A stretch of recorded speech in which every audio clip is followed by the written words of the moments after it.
Whoa, what's going on now?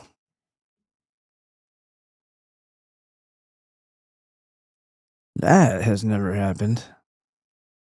Wow, that was weird. All right, well, I think we're still live. Let's go to find out.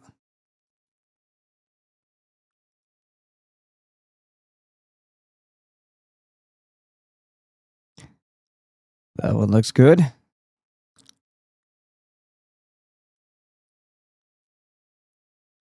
Stand by while we get everything started. It's just the way it goes these days with the multiple destinations. Each one requires some other little thing to do to get it set up. Why is everything spinning? That doesn't look like it's good at all. Holy shit, something's going on. Wow, really? It took that long? Something's not. What the fuck? Now it's moving around. Holy crap, that was weird. Everything is spinning. Okay, well, at least that's up, though. That's good. That took an extra long time. Yeah, if you're over on FTJ, give me a yell. Tell me how the feed is looking to you, and if you're getting buffered or not, because something was odd there. Little bit, a little weird. All right, gotta do one more. Hey guys, no, shut up. I don't know why they do that. Shut up. I'm trying to get in my own. God damn. I'm trying to get in my own. God damn. Trying to get. There we go. All right. What's up, you?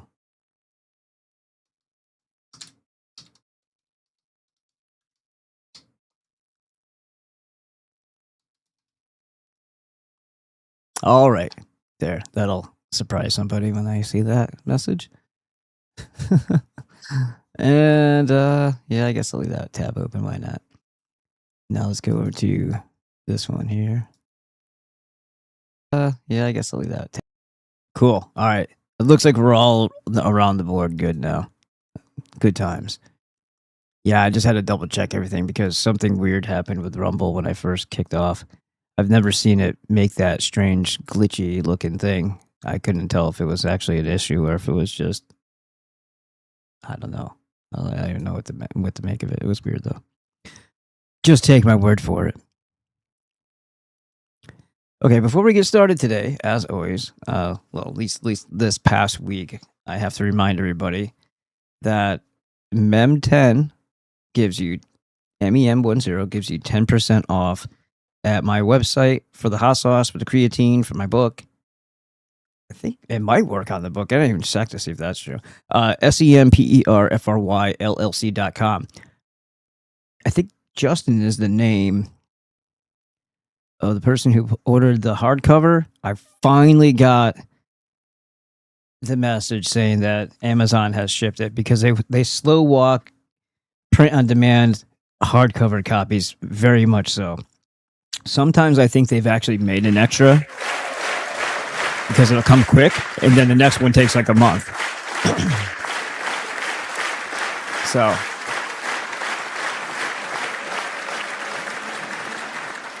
just be aware of that. So yeah, I didn't buy extra ones. I just got the one this time.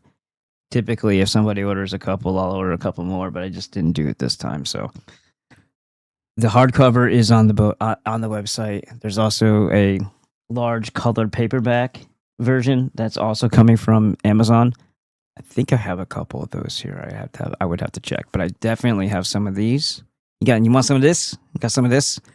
These, I think I'm going to take a couple to my local library. I don't know if that's a thing. Can you donate? Can a local author donate to a library? I mean, it's not grooming children, so I'm not sure if they'll accept it.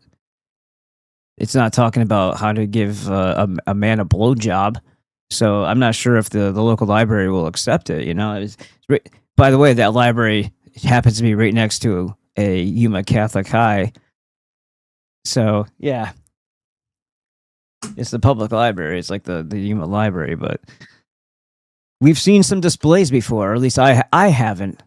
Other people, good friends of mine, are like, I just wanted to tear every one of them out. I said, why didn't you leave the money on the table and steal them? Because you didn't actually steal them if you paid for them, but you got them the hell away from the children. That's the way to do it. I mean, it's not a crime if it's paid for, right? Do what you want with it afterward. Book burning sessions, like our good friends, our good ancestors of the not so distant past. I'm assuming majority of people who probably watch this show are either of some sort of ethnic European background, Mediterranean, if you will, Gothic, Germanic, one of those things, Swedish. So that's why I say our ancestors. But if I say our and I'm just referring to myself, it still works.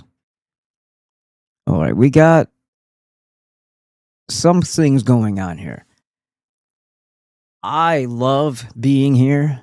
I think I do something that's useful to some, and maybe that one day we'll meet or we'll encounter the person who actually has the means to actually do something.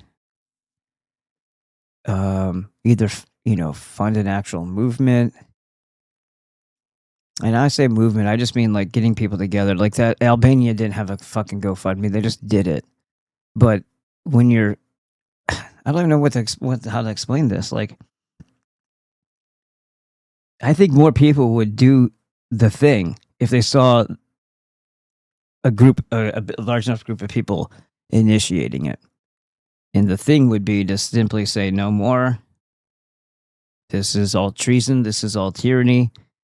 We don't accept this corporatocracy anymore. We're going back to a constitutional republic where we don't give a shit about your bullshit fiat currency. We're going to, print our own as we should be able to. And enough is enough. Come at us, bro. But, that's something that has to be, something has to happen because we're actually fast into the decline. Yeah, if you're wondering what that is, I use magnesium oil spray.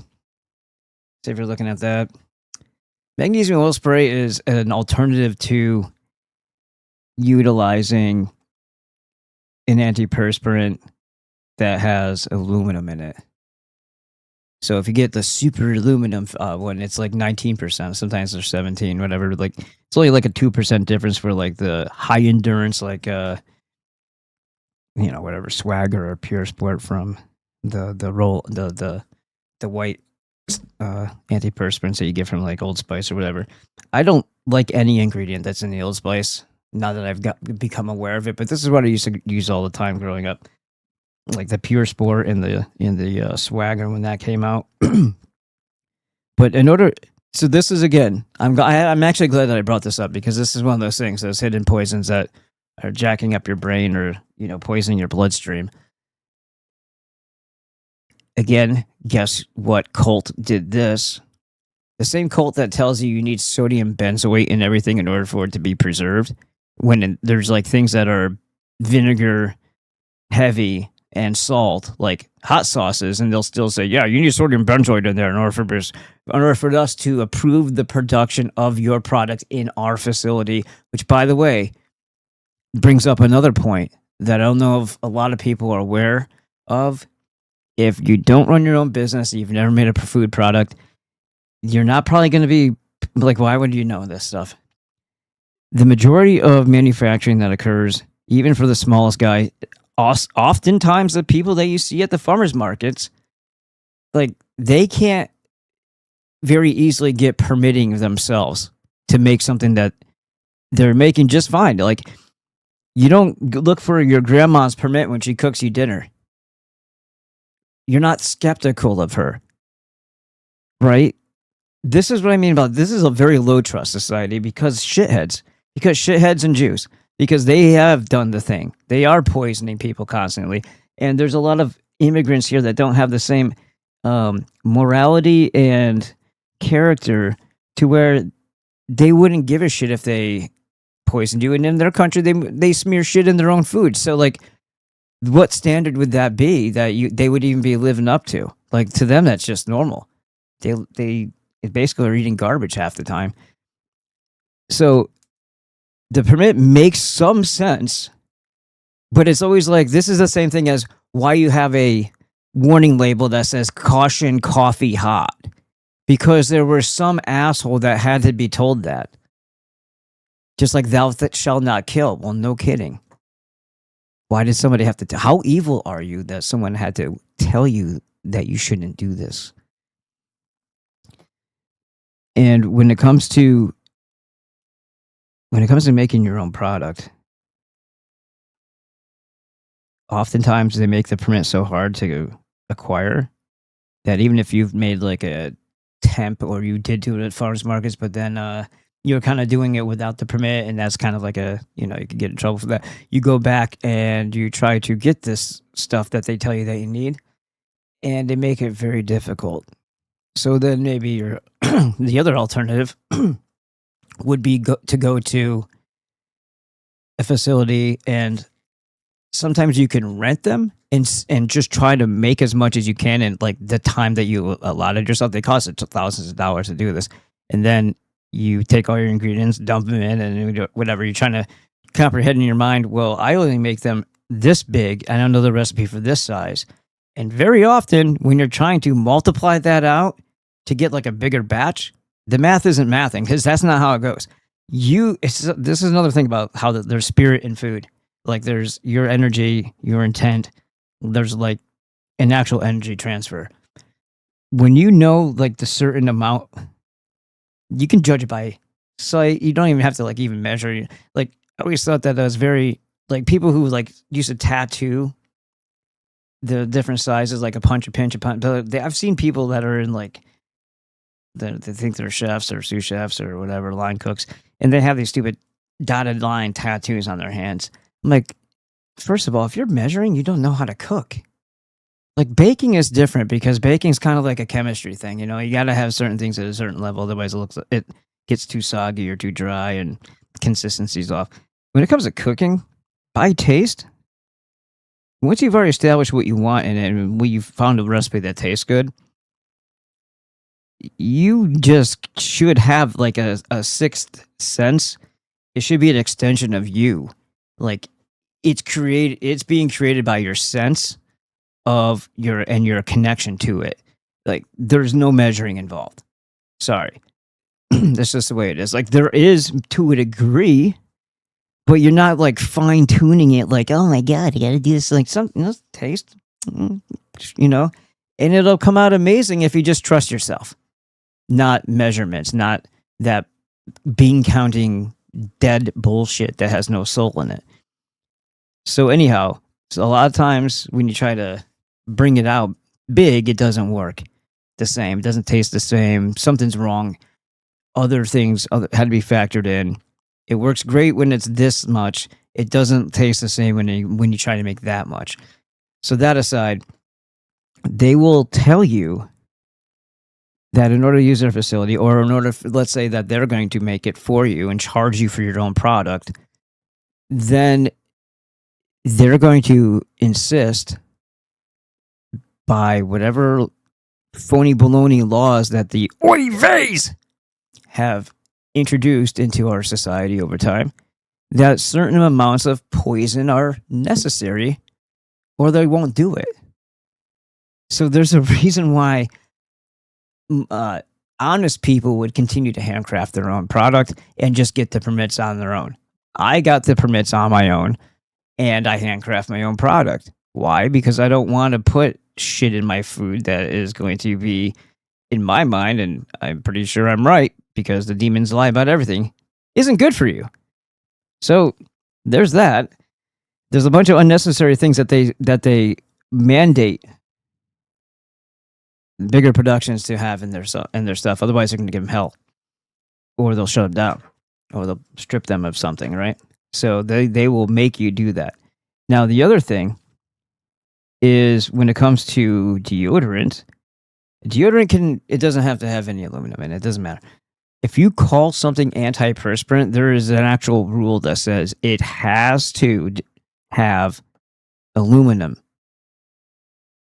Who does that benefit? People who want to make you all right.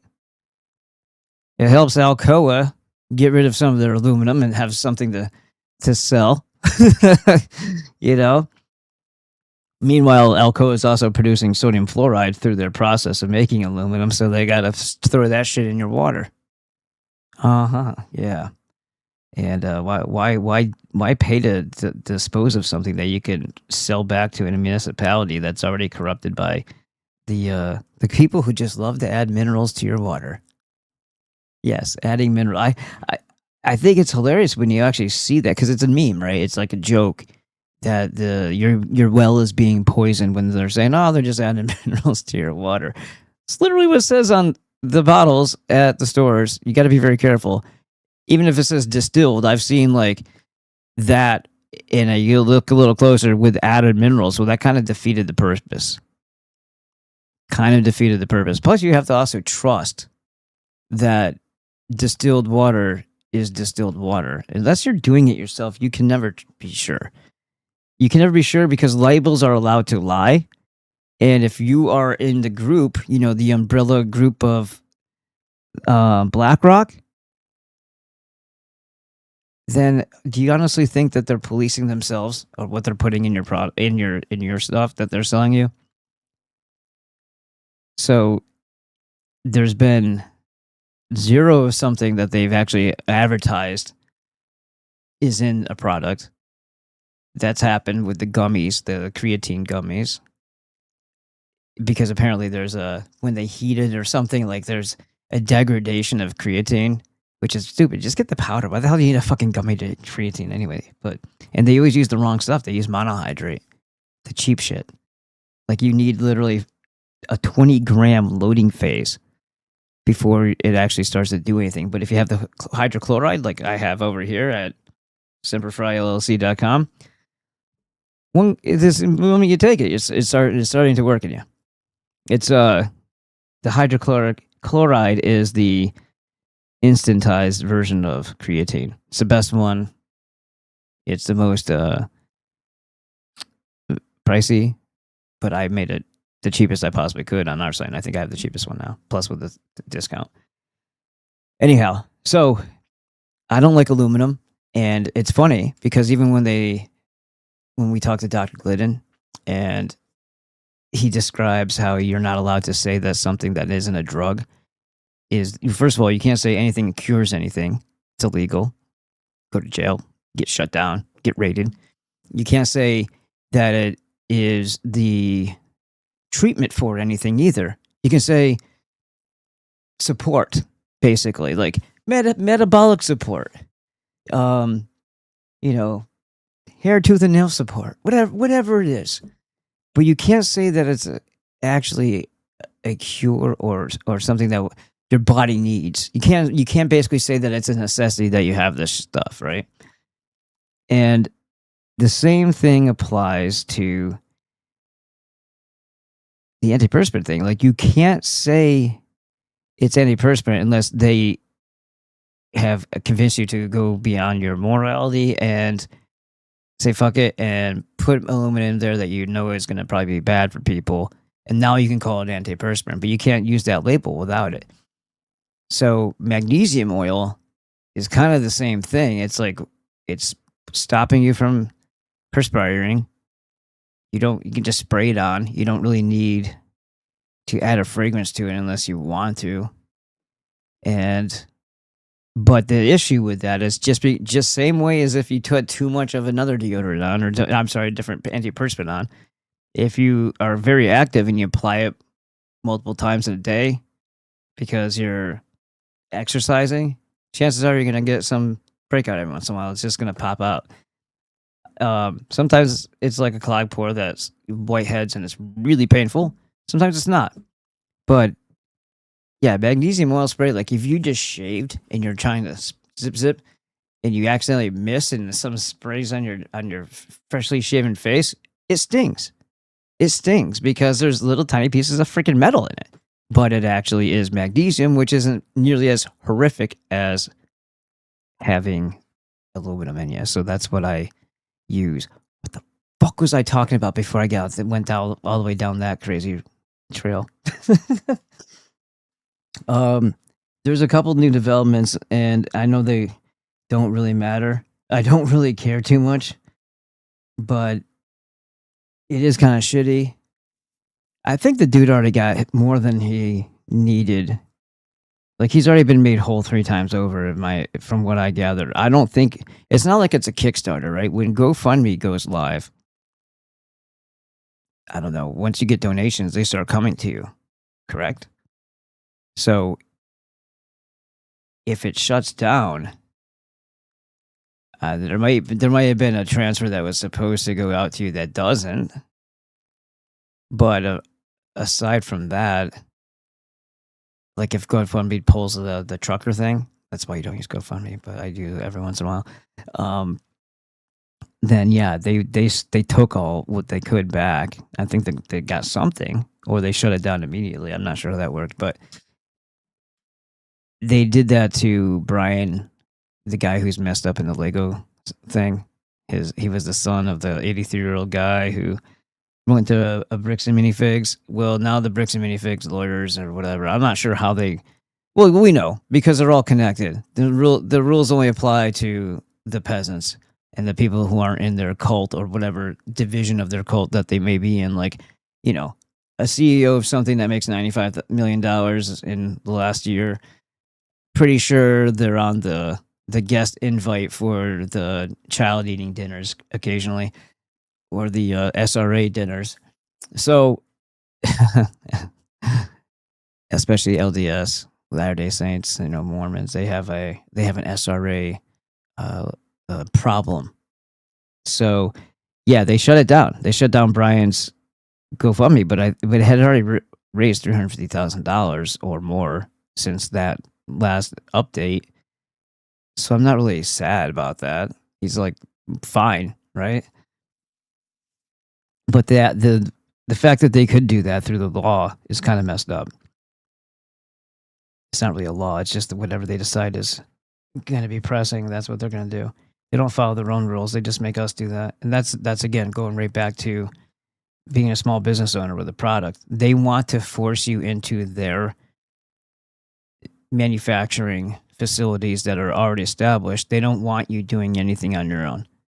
So they want you to go through them first and pay them first before you get to provide your product, which makes a lot of products more expensive because now you have the middlemen. The Jews are always the middlemen.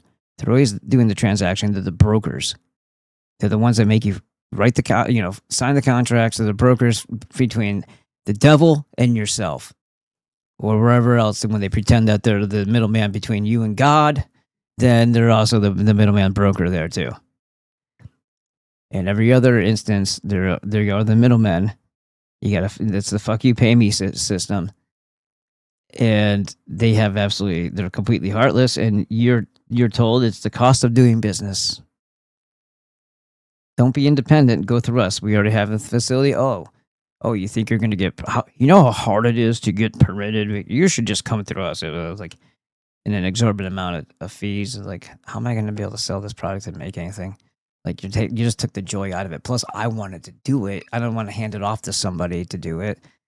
So I personally didn't do that, but there's a lot of companies that do. And when it comes to beef jerky, holy shit.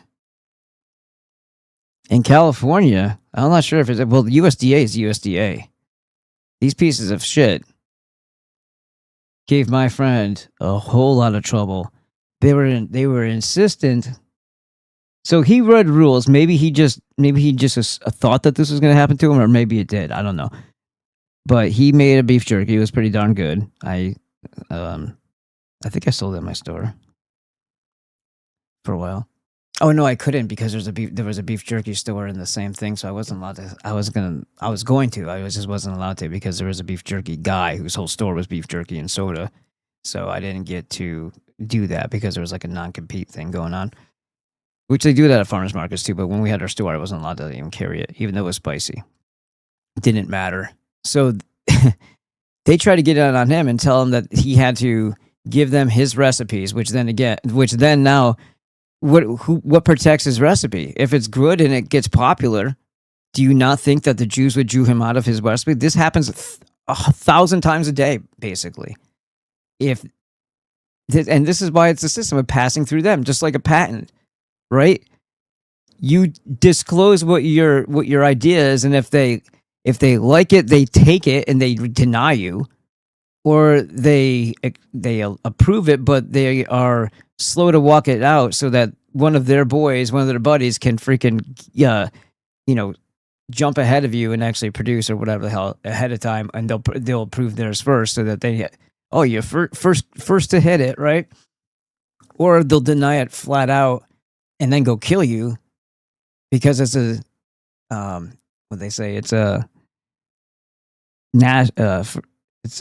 threat to national security when you make something too good.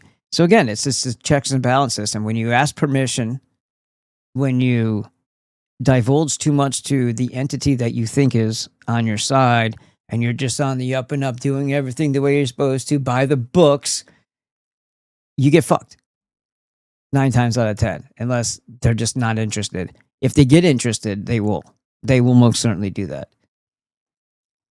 Yeah, so you end up, giving off your recipe. You're completely hands-free now. They took the joy and the whole point out of creating your own product away from you so that they could do it. It's different if you're manufacturing like a device, but if you're making food, a passion, food, like that's a connection. You don't hand that off to somebody who has no fucks to give about what they're doing. It's just a matter of pressing buttons, dumping product, dumping ingredients, and then collecting their money from you. That is not the same as the process that's supposed to happen when you're making food.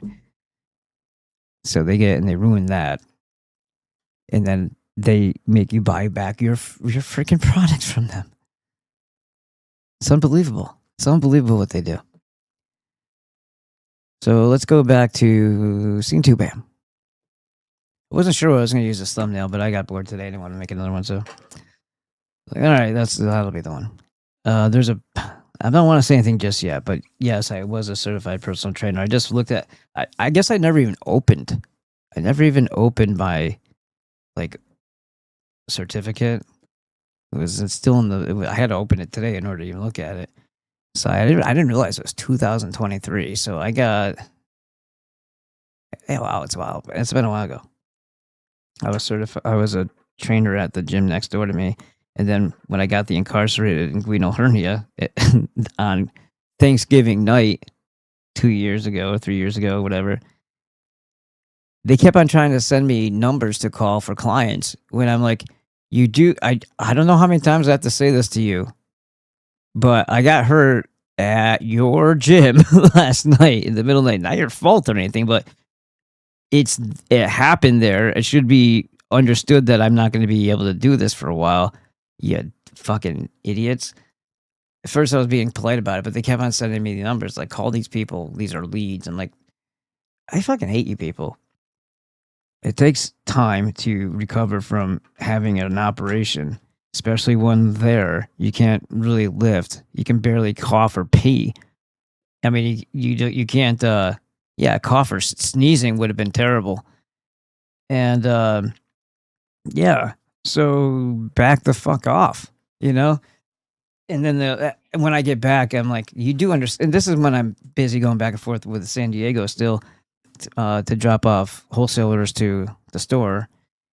And one day they're like, yeah, we're terminating our contract with you. I'm like, you guys don't even pay me an hourly wage. It's just whatever I do with the split on the packages for the personal training stuff. Like, I told you this from the beginning. I'm not doing it full time, and I'm not doing it and you still said, you're just because they yadd me thinking they were going to be able to get as much out of me as they wanted.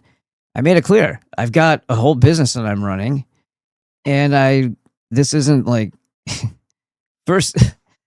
I would tell people, you don't really need a personal trainer for this.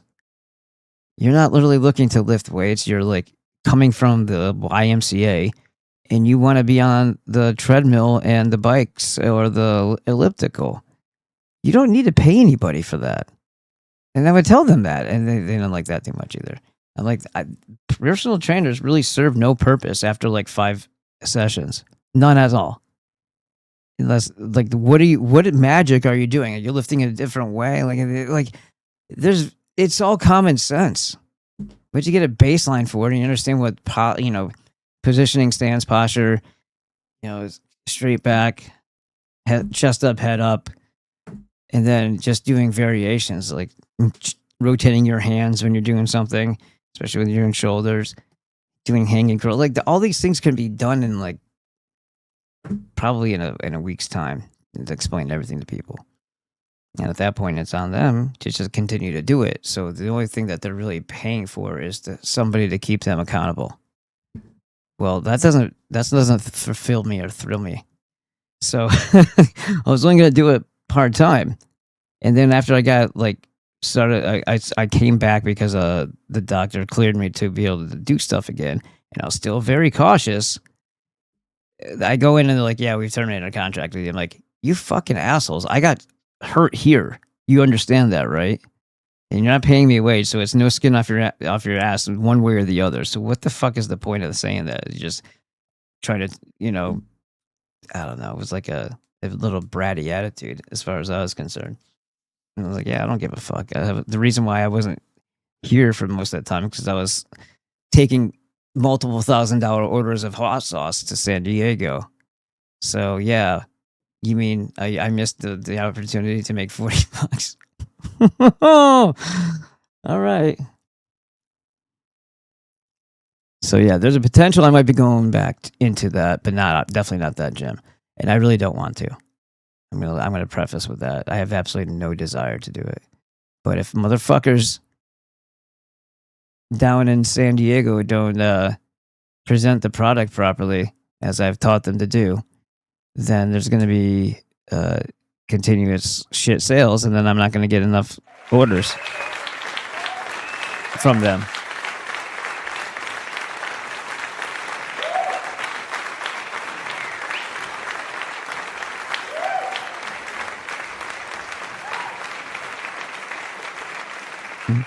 Edward Snowman, thank you for being a producer of the Ballbusters broadcast. I know I'm reading that every time, and I know I say that every time that I'm reading it, but it is so much greatly appreciated.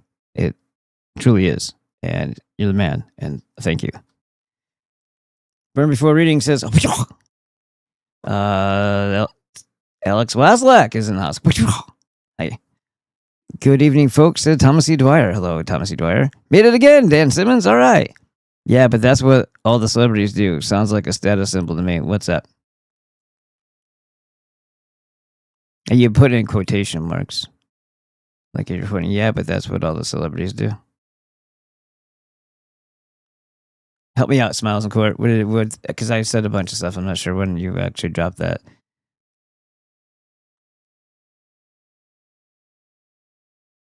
So let's see. Nothing there. Nothing there so far. I don't give a shit. There's never anybody here. They just pretend like there's people watching, so I don't get X out of that. All right, so report 82nd Airborne.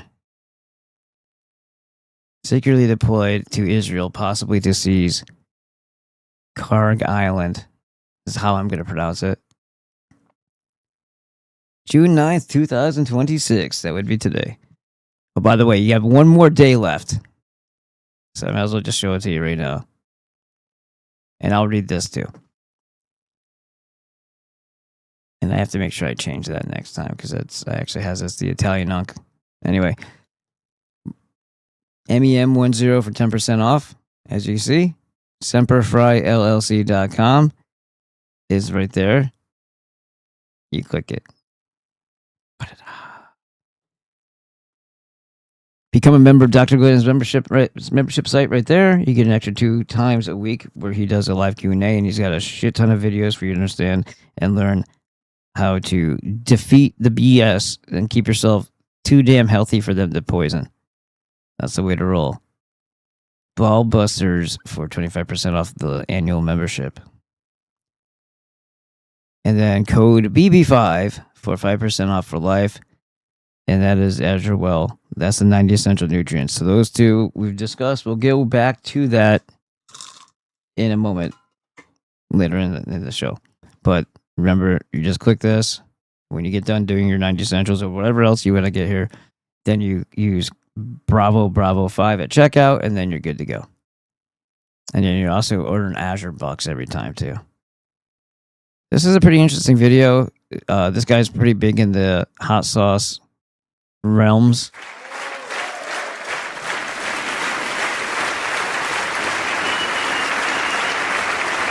That got loud.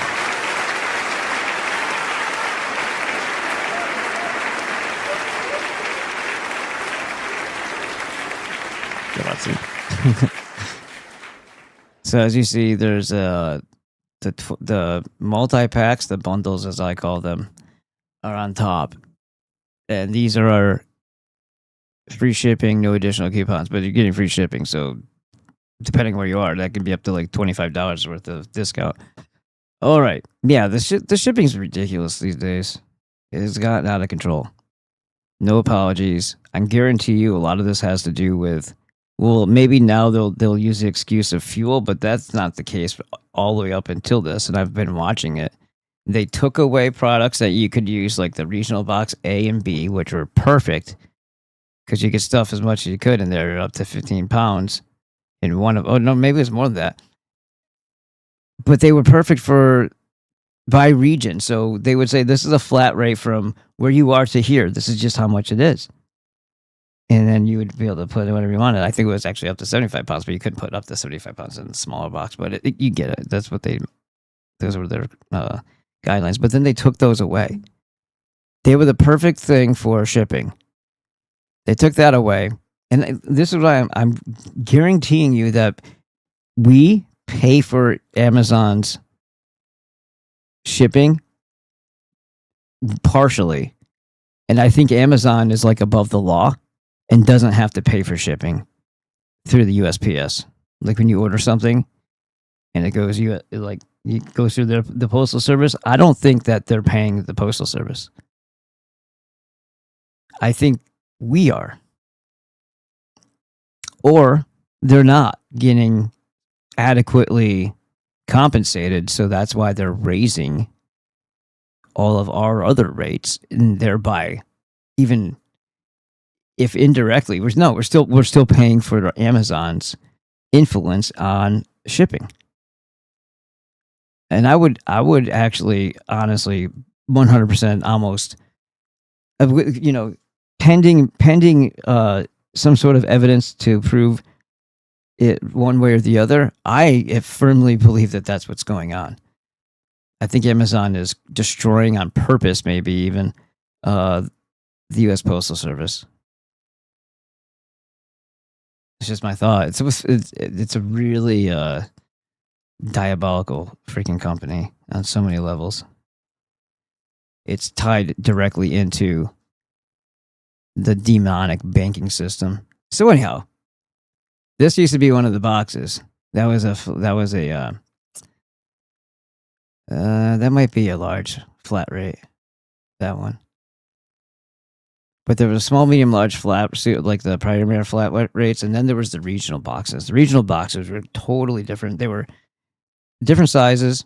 The regional box B, I don't know. One of them was like you'd be lucky if you could put a VHS cassette tape in there. It was about the same size, so that one was useless. But then the next step up, the regional boxes were really useful. I could get up to 5 bottles in there, and it was usually pretty cheap. And then the next size from that was like I could get a few more in there, and then I would go up to the medium flat rates.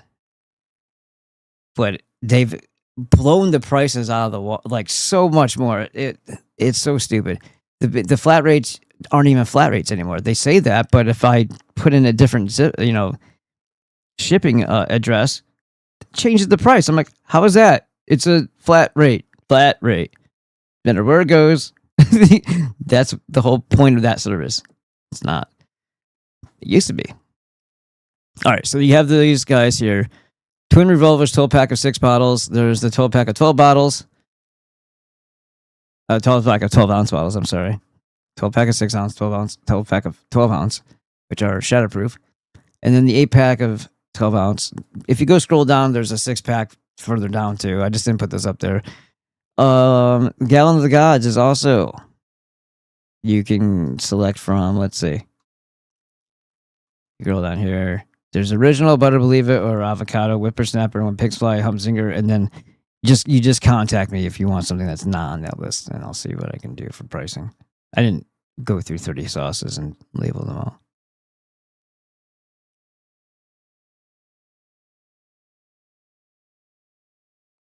But there's creatine, and then there's the sauces, and now let's move on. Yesterday we started with this, and we kind of started touching on this horrific human being here. But there's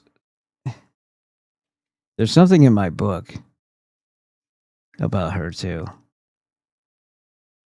I should probably look it up on the computer because I can search by name. I'm sure it's in the whole Sam's Club section. It sounds funny. Like there's the Waltons and stuff like the Sam Walton. Report though. Let's look at this a little bit. 82nd Airborne secretly deployed to Israel, possibly to seize Karg Island. We're going to talk a little bit about that piece of shit. Well, everybody's a piece of shit, so I got to narrow that down. Ken Klippenstein? Jesus Christ. Klippenstein, yeah? Hold on. I just got to see. Oh, yeah. Yeah, you look like a fucking old Beastie Boy. What? Oh, yeah, because they're friends of the Groids, too, right? 572,000 followers. There's a balloon over here. Oh, I guess this is his buddy or something. Is that where he goes and hangs out with people that have grills? Oh, that's cool. What the fuck? Why do we care about what this asshole says? You can't ever trust the New America. New American is communist. Anyway, the U.S. Army reportedly secretly deployed a part of the 82nd Airborne Division to Israel in April. What the fuck are we talking about it now for? As a part of a contingency plan to seize Karg Island, the nerve center of Iran's petroleum industry. How'd that work out? It's already been fucking 2 months. Why are we talking about it? Well, the 82nd's move to the Middle East to fortify the U.S. Central Command in March was widely reported. Okay, you just said it was April. Now you're saying it's March. You're going backwards. Publicly unknown was that part of the force landed in Israel. Independent journalist, that fucking fag. You could have a Jew in behind the lines and we're listening to him for fucking truth. Disclosed on Substack. Who cares? The deployment suggests that any attack on Karg might be a joint U.S.-Israeli operation. Klippenstein, because he's Clipper. Like, how fucking hilarious is that? He's a Clipper. He's a coin clipper. They even called him Klippenstein. Are you kidding me? Are you kidding? This can't be a real thing. Oh my God. Ken Klippenstein. Oh man. Report is based on an Army deployment order. The U.S. has quietly deployed 82nd Airborne paratroopers to Israel per deployment order leaked to me. Yes, because everybody tells the Jew when they don't want anybody else to, please handle this sensitive information. I can totally trust a Jew. Wow. Yes. Sounds good. So is this what they call planned disclosure? The deployment is tied to the new U.S.-Israel joint contingency plans for seizing Karg Island and carving out coastal territory inside Iran. Okay. Well, I guess that's helpful, seeing how the whole ruse of stopping the conflict was just that, a ruse. And just after they announced a merger between us and Satan, the whole thing in Pasadena went down. Pasadena and Long Beach. I don't know why there's not any information about that one around. Like, why did they focus on Pasadena? To me, that's suspicious. Okay, we get it. There was footage of that one, but what happened at the other location that was less easy to, I don't know, explain away with a drill? Maybe because there was in this particular instance, there was an abandoned building, or like we could say it's a deserted, abandoned, whatever. It was an out of use, very large building. And then they went through there and did their live fire exercises, or like, this was supposedly shooting blanks as most of there's a joke there. I'll just leave it alone for now. I was watching that closely, and it did not appear to me that was fake,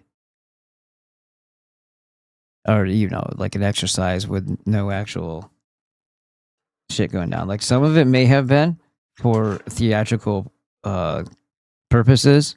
Maybe the people coming down off they're pretty much rappelling out of the chopper. Maybe that was more for training and practicing purposes. But when you look at the way they're like CQCing every room, close combat, you know what I mean? Close quarters combat. It sounded like there were people reporting that they were hearing screams. Now, I don't know how deeply involved you get in a exercise to where you actually have victims that you're shooting that are probably unarmed scream as you do it. That seems a little odd. And it was more than just the black lady that reported hearing that. So I don't know. Were they playing around and then they saw squatters? Were they targeting people that were squatting in there and said, "You know what, fuck it, we'll just use real human test dummies for our exercise tonight"? Yeah, we're still technically doing a drill and practicing, because even when you're doing it for real, you're still kind of doing a drill because it's called experience. But I don't know. It makes me wonder if there was more to it. Were there squatters there? I mean, there was just a bunch of fires in LA. People lost their homes.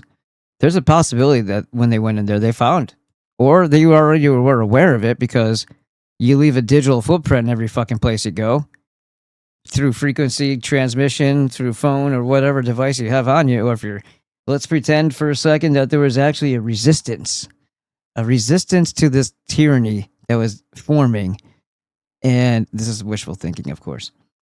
And there was like some sort of ham radio operator in that building, and they identified and located them through the transmission of the signal. And they went out and they're in, it's just a drill at 1 a.m. We're starting the drill at 1 a.m. when most people are asleep and totally not expecting us to come barreling through here and murdering them all. Kind of a strange timing, kind of a strange place when they can do all this on base. There's a bunch of bases around us, which doesn't make me, I've said this since I moved here, that doesn't make me feel good. I was fully well aware of what the military was for a long time and what they're used for, and definitely did not think that there was some sort of no-go zone as far as them not turning on the people. I'm like, they have, what was Waco? What was Ruby Ridge? What was a great number of other things, including the goddamn Civil War? Like, we had the Bolsheviks here before the Bolsheviks were even a thing. That very same type of devastation and cruelty was the treatment of the South by the Union. And people, I still heard people just yesterday, or maybe it was this morning, talk about how Lincoln, he said they wanted to give him 36% too high of an interest rate to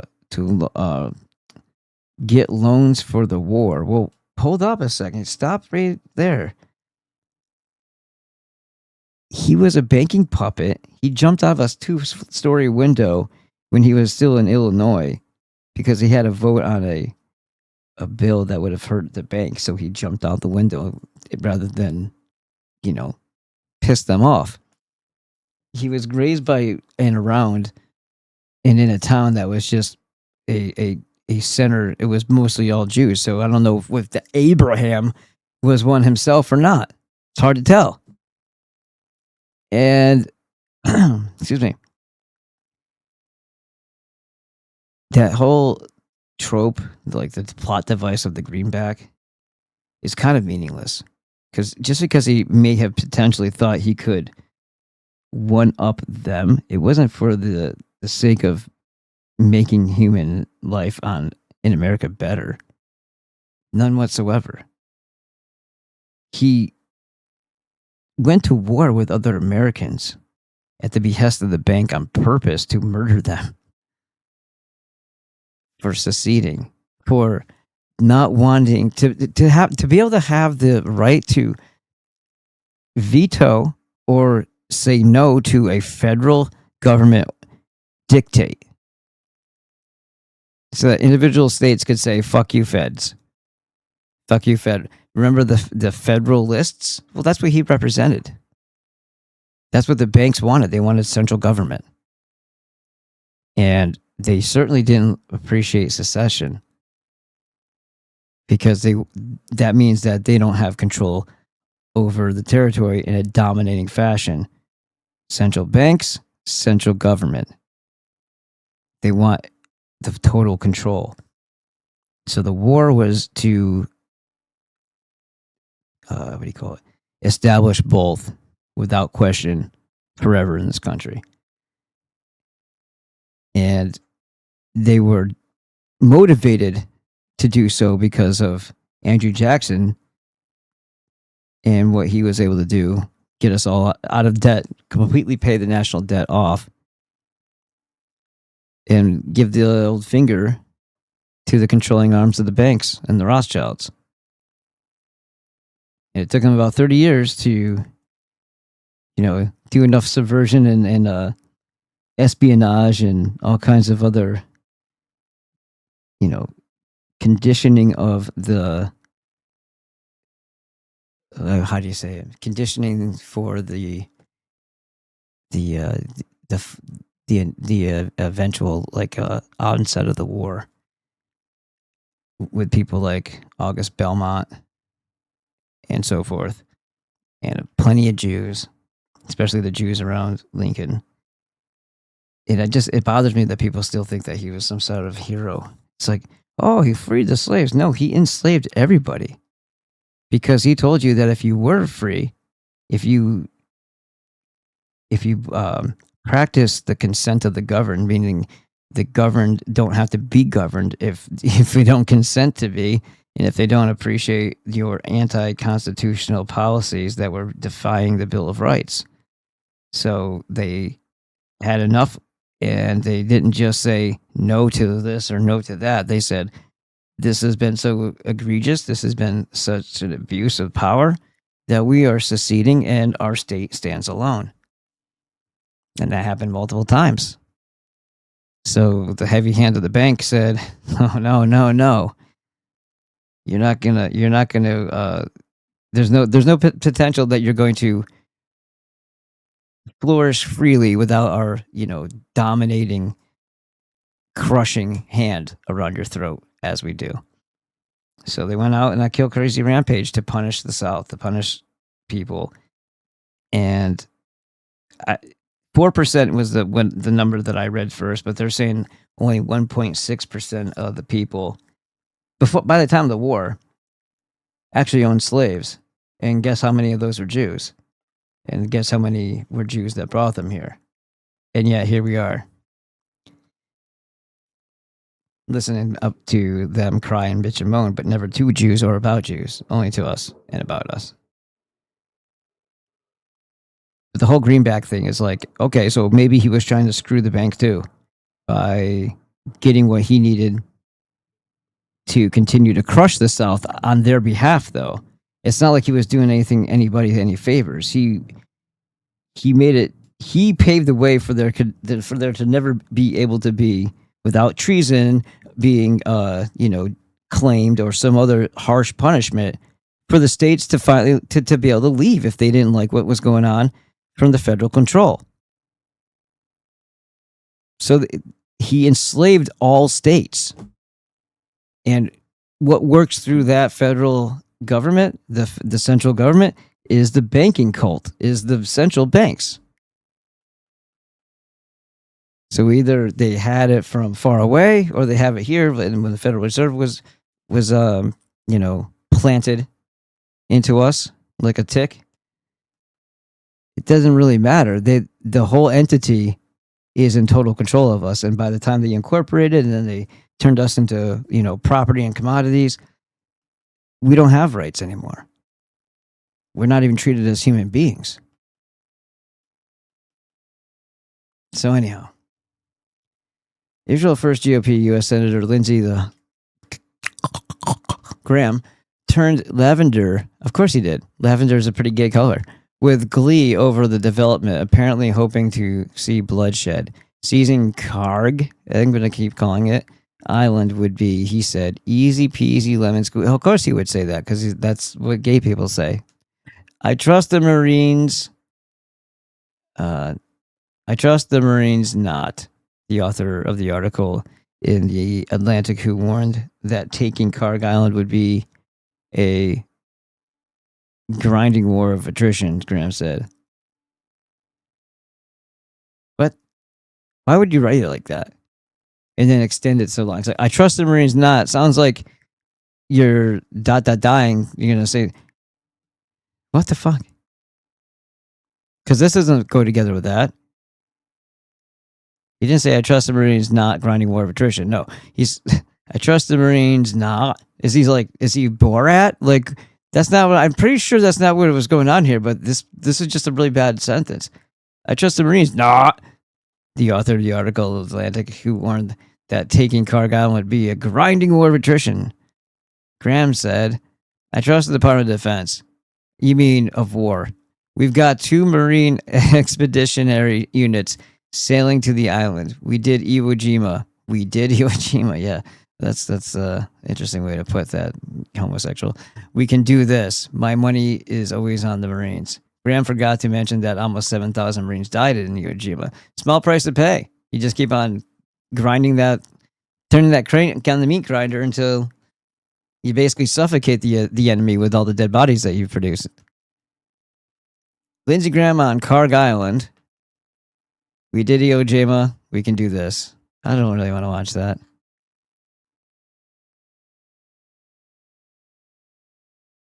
That was pretty shitty. That was pretty crappy. Whatever. What else we got going on here? AI prison planet. The dangers of AI. That's new. 6-1. Yeah. And why Americans are turning against them.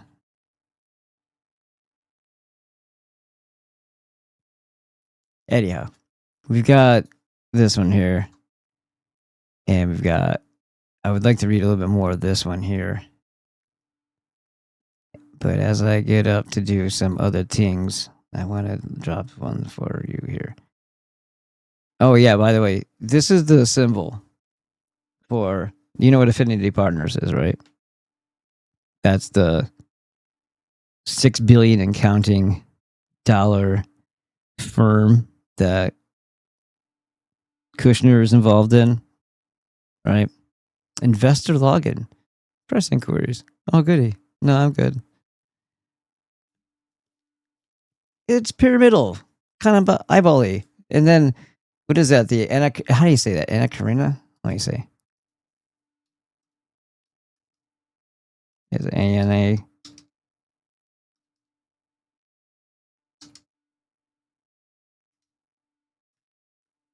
Anacarina. Let's see. That's not the one I'm thinking of. It's a fucking 3-legged fucking thing. What do they call that? So there's multiple names for it. What the hell did I just get into? What just opened up? Oh my god, fuck off. Dude. It just automatically just pulled up something out of its ass. Anyway, it doesn't matter. I think it's actually on this flag for Malta. Let's see. Maybe it's nope, not that one.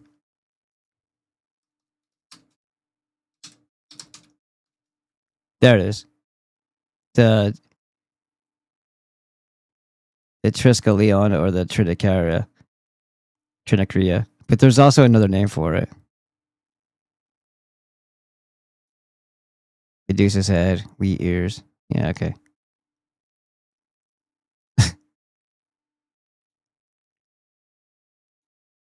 We got some here that we need to hit.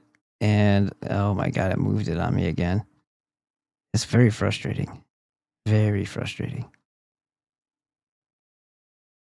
Not all of them are winners, but the ones that I had set aside for us to look at were definitely interesting. Oh, let's just hit this real quick. Oh, fuck off. Well, turns out that Ivanka Trump and Jared Kushner aren't just buying a private island to build a luxury resort. Sazan Island is Albania's largest island and is strategically located, once an isolated, top-secret Cold War military base featuring thousands of bunkers and miles of tunnels. Now, why in the world? Thousands of bunkers, miles of tunnels, and you're talking about a tiny island. Really, I mean, it's not that huge. So miles away from the island, underground and underwater, connecting to mainland,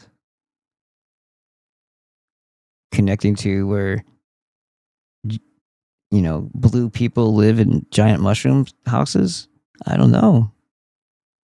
Maybe it's like Edadropa or Aphrodite written backwards in that book. If anybody's ever read that, let me know.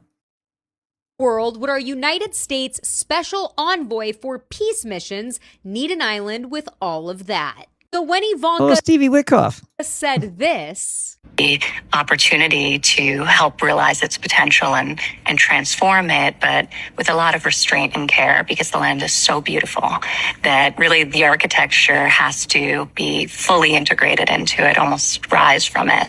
That's such a sweet story about preserving the beautiful land and the nature and building the architecture around that.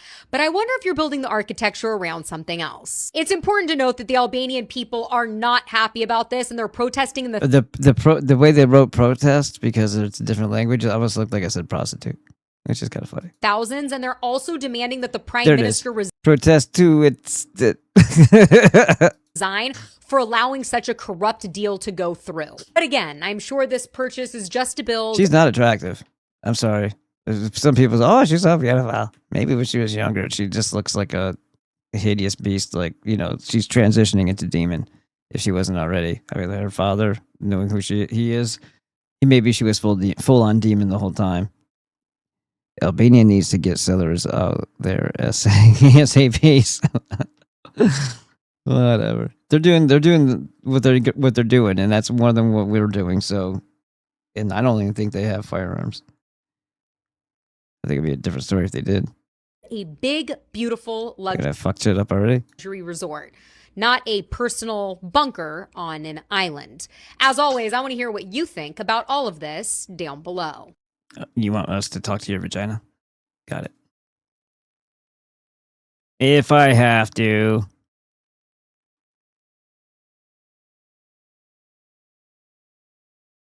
I want to get back to what there's the Sikh dagger. Yeah, we got to go all about the. When you actually see how big that thing is, and you're like, that kid got stabbed with that. What the fuck? All right, so we're at 8 about here. All right. Let me take a look at the chat real quick. Yeah, but that's what okay, so it's Burn Before Reading says, "Hey, Burn Before Reading, how are you?" It's crazy that it's so hard to get people to do their job. I concur. I think Smiles meant personal trainers. Oh, I get it. Yeah, maybe it is. I think it's also, I don't know. That there is an error too, like it's upper middle class type of thing that once, you know, you're not quite up here yet, but you want to feel like you are because, you know, life is too easy or something. I don't know. So let's spend money on frivolous bullshit. So because I have to buy at that level, like I still have to buy friends because I'm kind of like a horrible human being. it's like, so your personal training session is that 1 hour, that 1 hour every, you know, 3 times a week or whatever, that you actually interact with a human being, and they basically just have to listen to your shit and then nod their head like you're not crazy. Yeah, I had some of that experience having to deal with that in the past. Usually it's just old people though. Like we had a YMCA close. The Elks Club owned the whole building, I guess, and then the YMCA like tried to pull some shit. I don't know how they pissed him off, but they pissed him off, and then they just went and renewed their lease. So the YMCA just folded. They didn't need him anymore. And so yeah, when I was working there, we had an influx of like these super old people, and like you don't need a personal trainer, but they make you. They do that bullshit with every like gym. Every gym that sucks. You'll say no, I don't need it. You'll get a call, even if they even tell you, and you say no, I don't want it. I don't need it. I don't want it. And so some people, because they're old, they probably don't even understand what's going on. They just hear gym and like, oh, I just joined a gym. Okay, whatever. And then the next thing you know, you go to their free session, show them, and they told me like only show them this part of the gym, and only work them out on this side for their initiation or whatever, like their free one. I'm like, what? Like, what the fuck is wrong with you people? Like, oh, this is the preview section over here. You can't go there yet. Like the fuck? Shut up, dude. They have a membership. If they're there, they already have a membership. So why are you telling them that they can't go anywhere else? That doesn't make any sense. Everybody sucks at life. Hey, let's see. Where was I? I think smile. Yeah, it says. Smiles of course says, "I'm a tad cynical. It's probably more like you said. They're looking for someone to hold them accountable, goal focused. Yeah, well, it's probably a little bit of both. I mean, just in this area, I don't know if there's a whole lot of the other attitude. Like we're in Barkley Ranch, which is like the nicest area of this town, and because I had a store, I was able to. It wasn't that hard. But right across the street from us, there's the Barkley Estates, and one of our friends from gymnastics, like their family lives there, and these are much bigger houses. And I would imagine that there might be a little bit of that going on with them. Yeah. I mean, it's here. There's another section off on 16th that has like mega houses on it too. Maybe you should. I'll go door knock and be like, "Hey, you need a personal trainer?" $39,000 a year. That's it. That's all it takes. For me, personal private trainer. This house is big enough. You guys already have a gym here, right? Tell your butler I need a mineral water stat. Couple two tree. Burn before reading says couple tree, and then but it's. Oh, okay. I'm reading this wrong. Okay, I see now. Thank you, Burn Before Reading, for the high five from the chest. And then A Pac-Man 40 says, random note, travel writer in the Washington Post, Andrea Sachs, like Goldman and Sachs, this looks like it's spelled the same, comments on higher air travel costs to Europe because airfares, which always rise in the peak season, are even higher because of the fuel crisis in the Middle East. The fuel crisis, guys. Not the Jews making us do war on Persians for Israeli regional hegemony. Right. It's definitely not the Jews. It's not. Everything is the Jews. Leading cause of death, Jews. Leading cause of bankruptcy, Jews. It's always the Jews. Krappenstein. That's right. Klippenstein is still hilarious, though. It's like, your name is Clipper. Was it Clippen or Clipper? Clipperstein.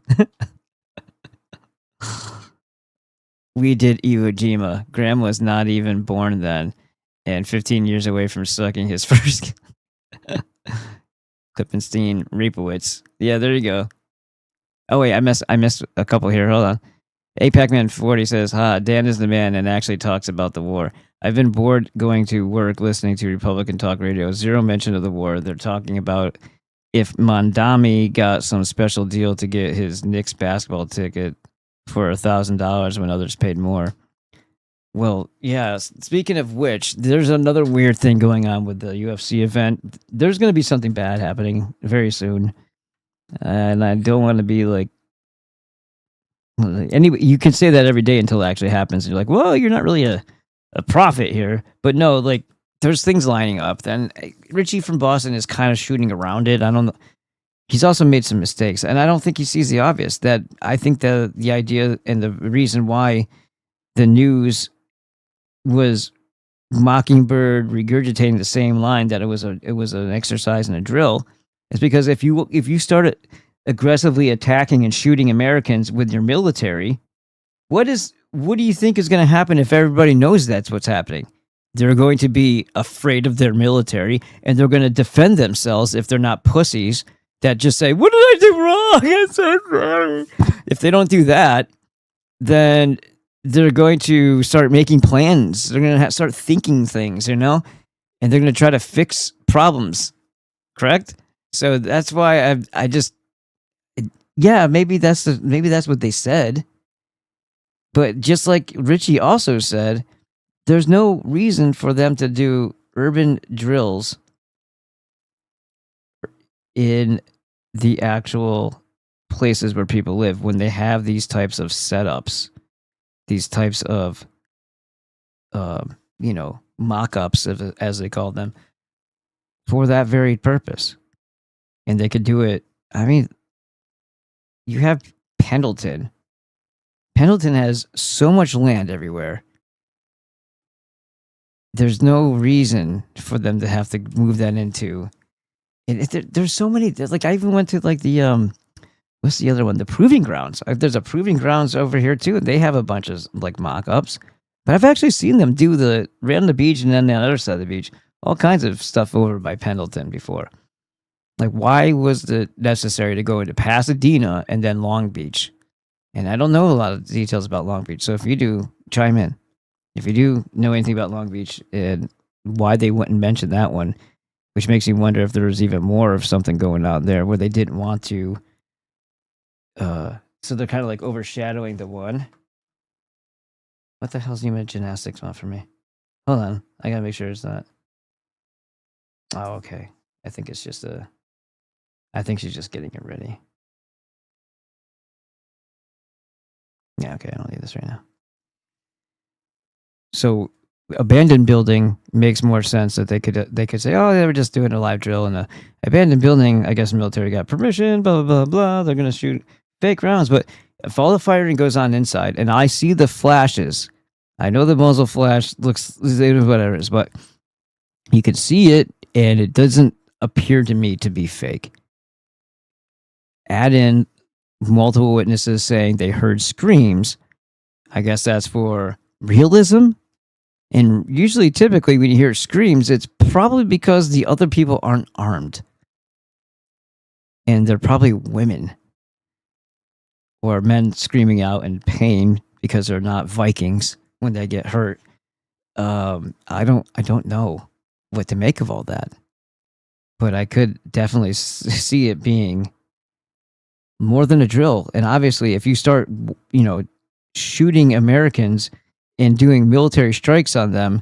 Oh, by the way, the evil Bolshevik Jews are here and they're part of our military now. We've been taken over, not just in every other aspect, but now with force of arms as well.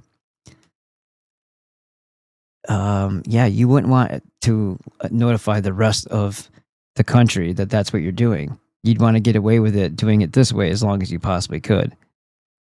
Simply because it's easier to maintain and manage if people are lying to themselves as much as they can not to believe the reality of that you would actually do. Like, our country's actually at war with us. That means there's no more ignoring the obvious that's been happening for a long time in many different ways. Now you can't you can't ignore it. You can't deny it. You can't go to work the next day thinking, the same as you did before, or even go to work the next day this is a war and it's going to require your effort. If, they don't want anybody doing that. They don't want the whole entire thing that grinding to a halt until they grind it to a halt. So if they did do something yesterday, I would imagine it probably wasn't just squatters, but it could have been, and they were just practicing on real people because they may have lost their homes at the fires and they just squatted at that big abandoned building together. Or it could have been people planning something. But if it was planning something against, if it was planning something in the way that would have been able to be politicized, then they would have let us know that. And they would have used police force. The fact that they used military makes me think something else was going on. And I really don't think it was a drill. But it could have been. Maybe the first couple that they do like that are going to be drills. But they said this was going on for years. Well, what do you think happened with the Cheka? People didn't want to engage. They didn't want to even pretend that they saw it. Because then they could be next. It's like looking at the abyss. It's going to get you. Right? Don't be too curious. It's like when somebody gets shot in the face in the hood in broad daylight. You look the other way. Or you don't look at people because they don't like the look on your face, and and the nigger shoots you. It's like, it's like that went on in Russia for a while. Nobody helping each other. Anyhow. Why they want to replace Jackson with Harriet Tubman? Yeah, I've seen that. They were doing that a while back. They were talking about because there's not going to be white people anymore, so everything's black. They were kings, they were the Vikings, they were the Scythians, they were they weren't even the Moors. Do you know that the blacks weren't even the Moors? That was their slaves. Their slaves. Their servants were maybe a slight notch above what you would consider like a slave, but they weren't like lower class noblemen. They weren't the Moors. The Moors were Berbers and Arabs, which means there probably was a shit ton of Jews in there too. This is a bit anti-white. Smiles. Both of them lived their lives in perpetual bad hair day. Probably why Tubman got uppity and Jackson got hard and mean as Hickory would. Irvat is here. Oh yeah, by the way, guys, please show up tomorrow. I'm asking you for a personal favor.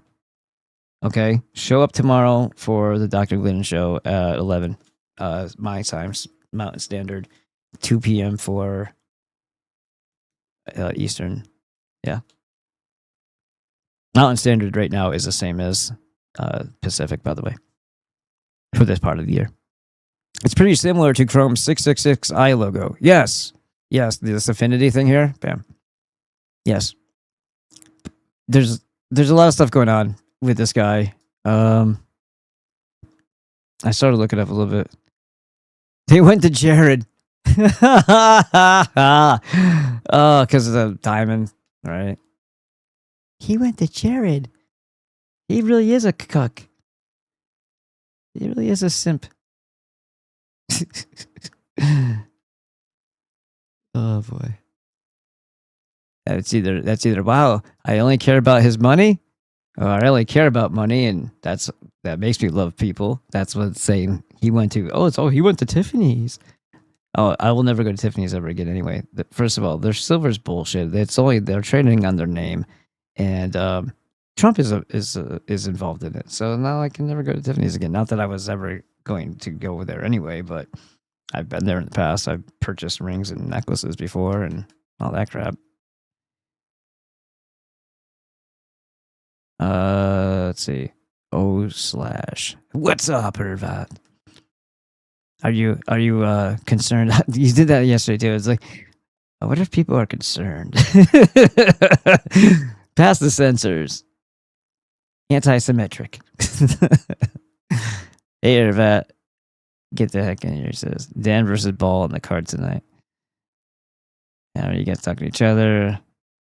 Ivanka is a tranny, good illusion, but Jared, you gay nigga. Yeah. Well, I don't know. Ivanka might be a tranny, but I would think she's probably just a girl with a demon that fucks her and that's what happens, right? And I'm pretty sure that there's been, if anything that they say about those rituals of the wealthy are true, she's probably chopped off a baby head or two in her time, and was probably, they hold your hand and they cut the first one's on me type of cuts. I'm pretty sure they've cut the heads off of little brown kids, or maybe even not so brown kids, in her past. I'm sure she's stepped over that edge that even if she had a soul, it's gone now. And it's a possibility that her dad was pretty revealing, but he was basically talking about how if she wasn't his daughter, he'd be dating her. Maybe there's something deeper there, like the whole Biden and his daughter in the shower and all that stuff. Anyone have, it sounds like a pattern, you know what I mean? Or the fact that ice cream and the spaghetti with extra sauce, all those things that they were chuckling about when Obama, I think it was Obama and Kamala were talking, having a conversation nobody wanted to either hear or have. And then they do this to you, and it's like just a fucking ritual to mock you, to know that if they say certain words, nobody's going to understand what they're talking about, the majority, that's just to rub it in your face. Well, some people did understand what those code words meant, and it was very disgusting. They were talking about children and all kinds of rapey shit and murder, and that's how much Joe loved this stuff. What's his deal with the ice cream? Ugh. I don't know. Well, why don't we just ask Wiener how he likes his walnut sauce? Anyone have that gif of Lionel Hutz from The Simpsons? Could you imagine a world without Jews? I don't think I do. I think I've seen it. I don't know if I say that one. Claxon SS. Hey, hello, Claxon SS. We have lost another one of our white brothers, Dave Scorpio. Yes, he died at the age of 59. This was announced on Beyond the Official Narrative show on RBN tonight with host Richard Carey and his guest Paul from California. Yeah, that's weird, man. He said it was heart failure. I didn't think to even mention it because I heard about it through the FDJ private chat that we have on Telegram, and G-Man had let us know, so I didn't even think to, because it's already happened. You know what I mean? It's already gone through the whole thing. I forget that you guys don't see that stuff. It's just like the content creators and Dave that are in that group. So it's like to discuss, like, the workings of the site itself and like technical stuff, and that was mentioned. That was dropped by G-Man. So I already had heard about it. I don't know if it was it this morning that I heard about? Might have been.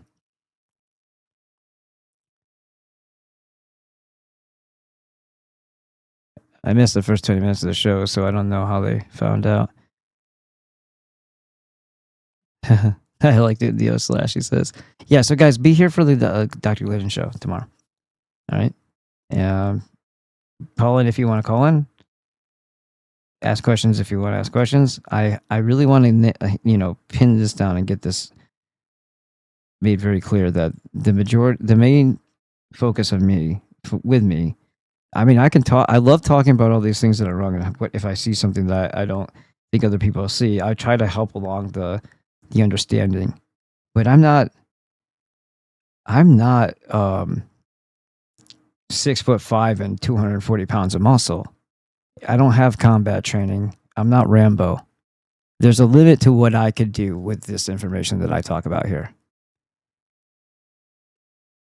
I would, of course, do everything until, I meet my demise to protect my family.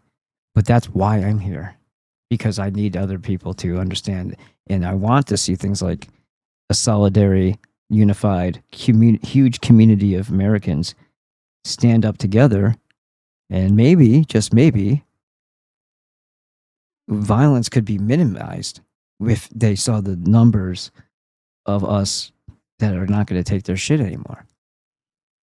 it would help for a short period of time at least. And then of course they would try to do something underhanded to cause us great harm and make us weak, because that's just what they do. But the whole point here is informing enough people to where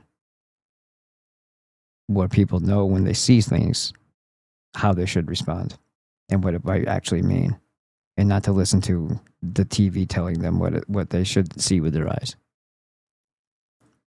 So that is what I enjoy doing here. Is also, it's good to talk to people. It's exciting, but I really am more focused, like very focused on, okay, but what's at the core of everything? Our health. Our health. And I went through the journey myself. I showed you the pictures of what I looked like in 2019 and in 18. I have gone through so much of a change, and I put a lot of effort into it, but I don't think it's unattainable to anybody. And I need to go further. I mean, I'm not 100% perfect yet,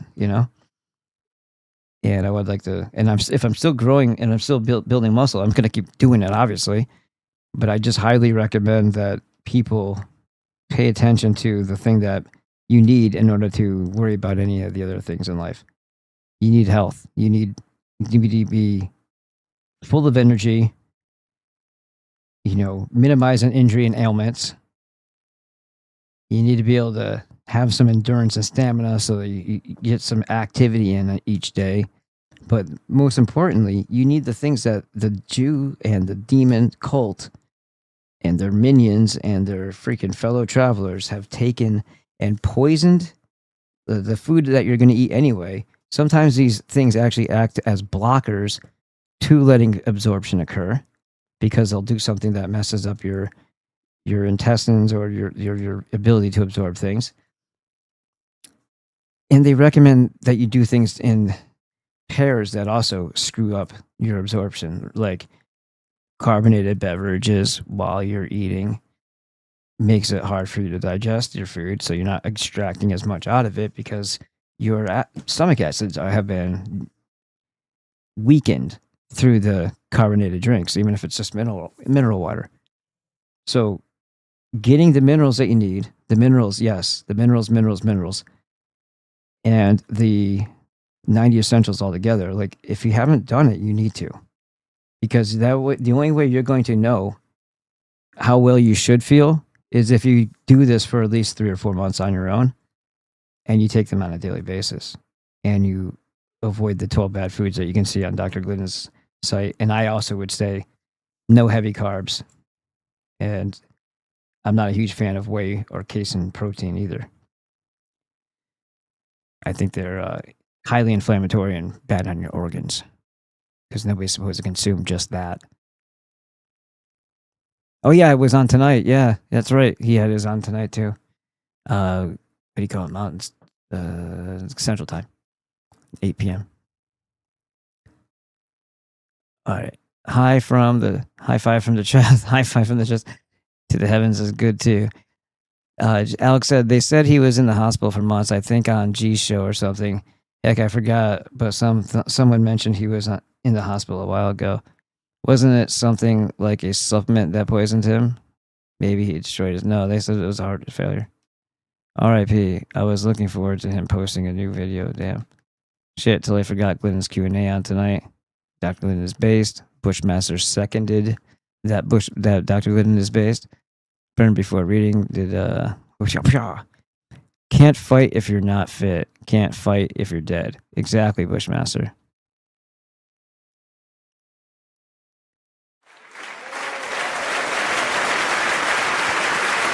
Thank you, sir.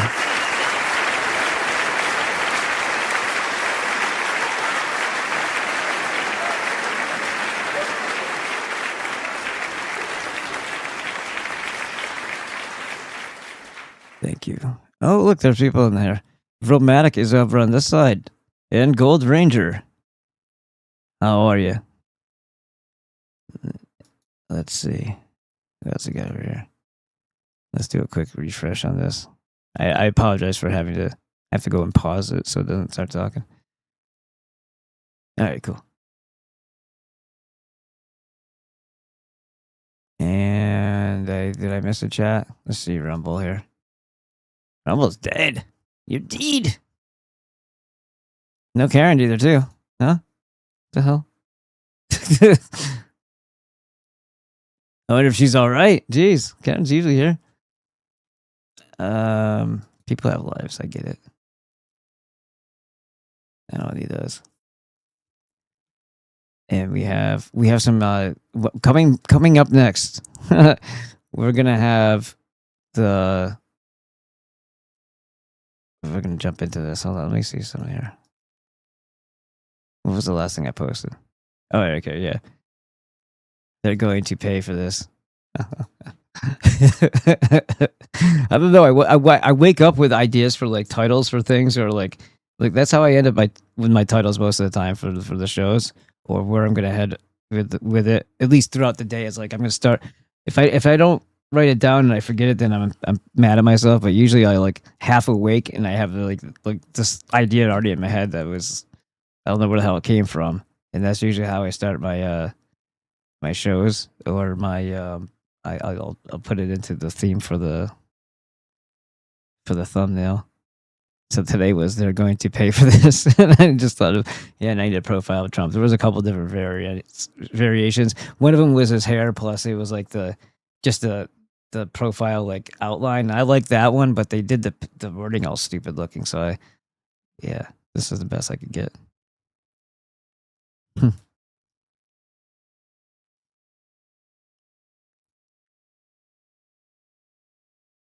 And then what's this? What? Venue or something like that.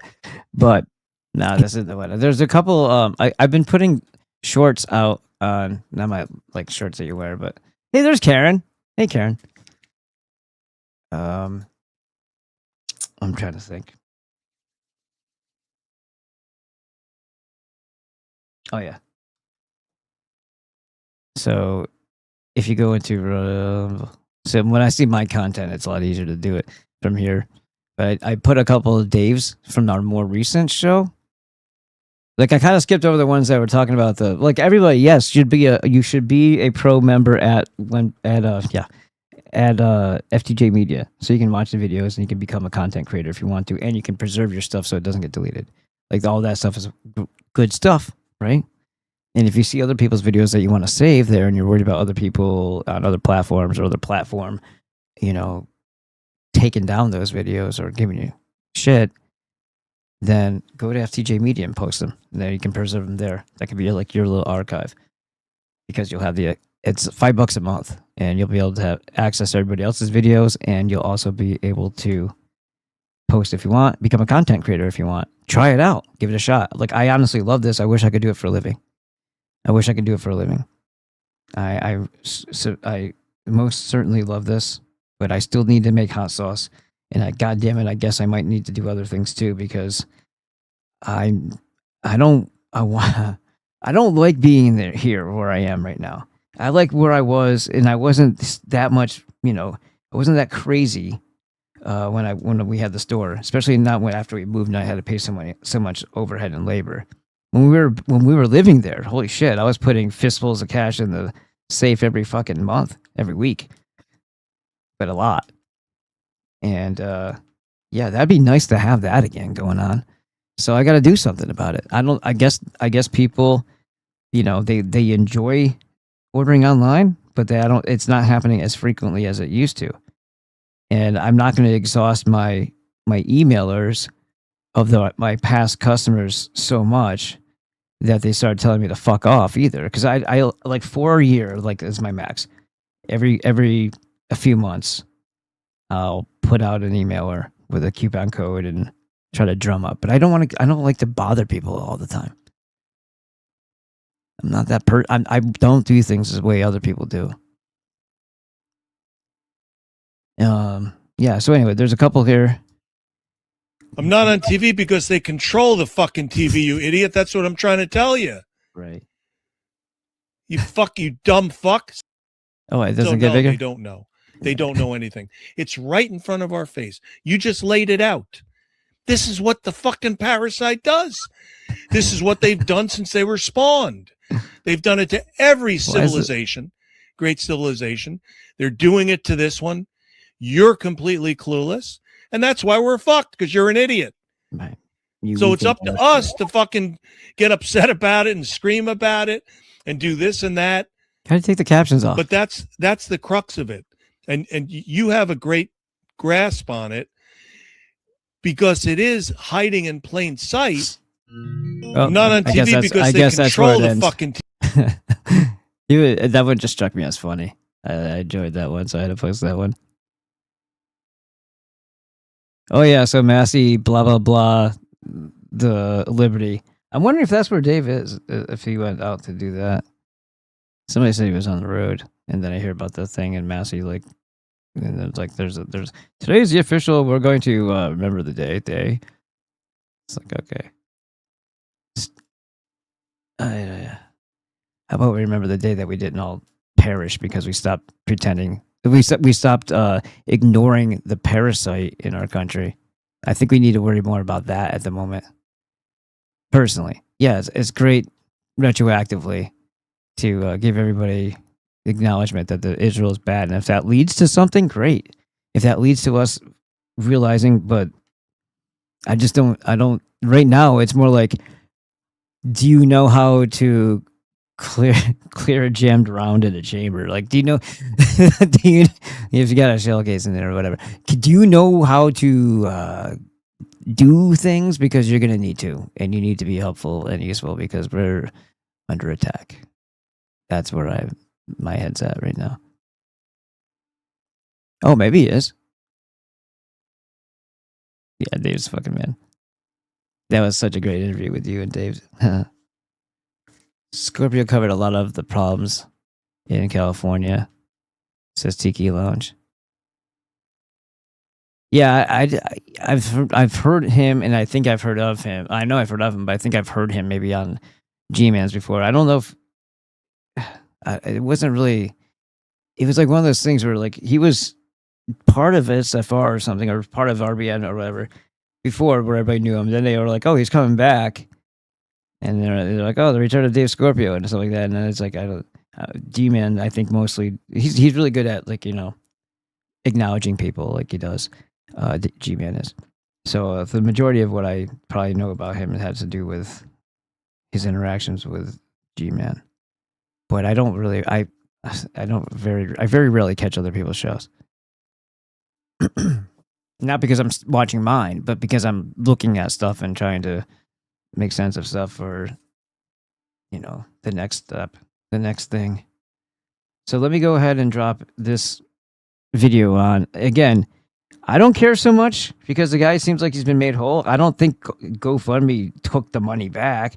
Maybe a transfer.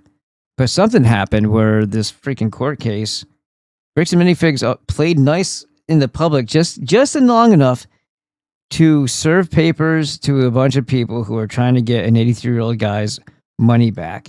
And because of their conduct, they're going to blame these kids for exposing what they were doing and saying that was, causing loss and harm to their bottom line and to their reputation. But as they did it, this is court bullshit, right? This is what they did with Ammon Bundy and Diego Rodriguez when it came to Diego's grandson, Cyrus. The police and the CPS and whatever conspired to steal her son, his daughter's son. And because it was such a horrifically stupid thing that they did, it got put out there, all the stupid things that St. Luke's does, and that they steal children, and that they harmed him. He turned freaking green because they were putting on some kind of bullshit like feed when he didn't need it, and they almost killed him.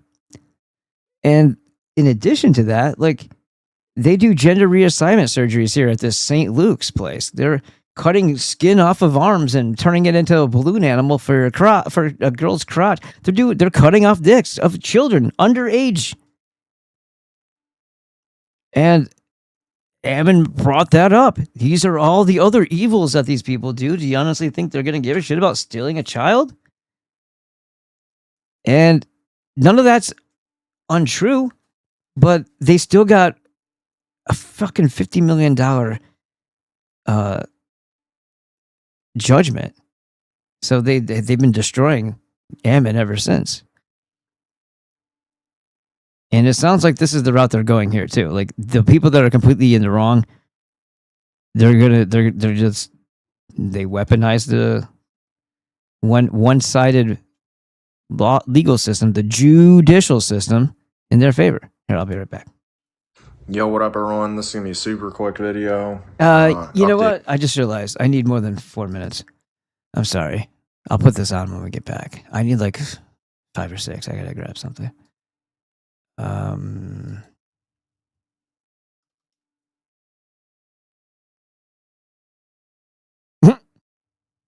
What the hell? As a Z-list celebrity, I get asked to do What the fuck? What the hell? That's not Charlie.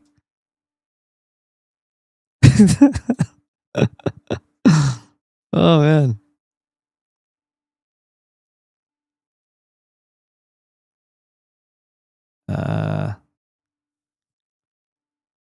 Wait, what the hell was I just watching it if that wasn't really him? As a Z-list celebrity, Yeah, that was the Rock situation. What year? Oh, a year ago. Okay. I don't know why that popped up. Sugar Rice Crinkles. Oh, good. A demonic clown. Oy vey. Oh, here he is. He's in like South America now. This is Chase the Heat. Salinas. Having Ecuador. phone issues. It's the second time I've done this video. Phone's dying on me. So that's the guy who did the hot sauce review for us. Oh, Bruce Campbell. I think he has cancer now too. Unfortunately.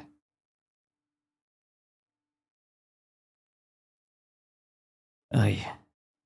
I need something that's more. I want something more entertaining. That's like real. I scrolled through this. I'm like, yeah, but this is all gonna be bullshit.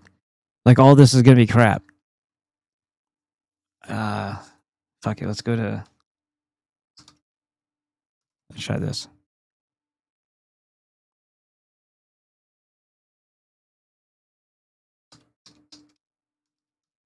That's to say 1A.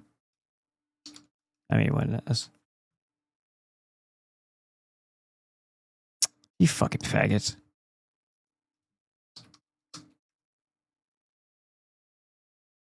Bobby, fuck you guys.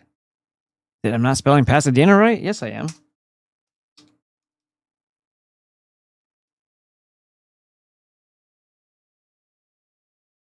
I don't care if synagogues are hit with vandalism. They're all fucking evil.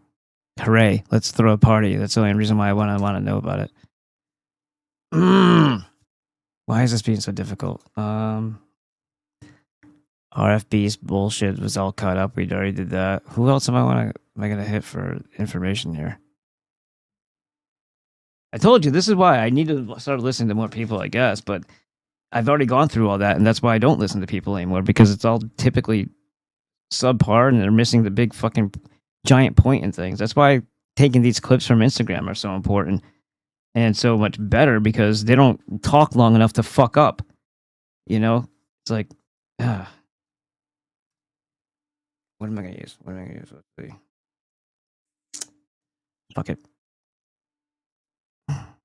Not that. Too much. Is this a more recent one? Let me see. 2025. How Lyme disease was weaponized. Let's go with this. For wise traditions, the official publication. She's pretty awesome. Let's put it this way: like these are all accurate statements. What she says about immunity, about antibodies, about the total bullshit of pathology. All these things you don't normally hear, but this is exactly what the thing that I, am hesitant with is because I think she got all this. They were awakened by Dr. Stefan Lanka. So I always go to the source.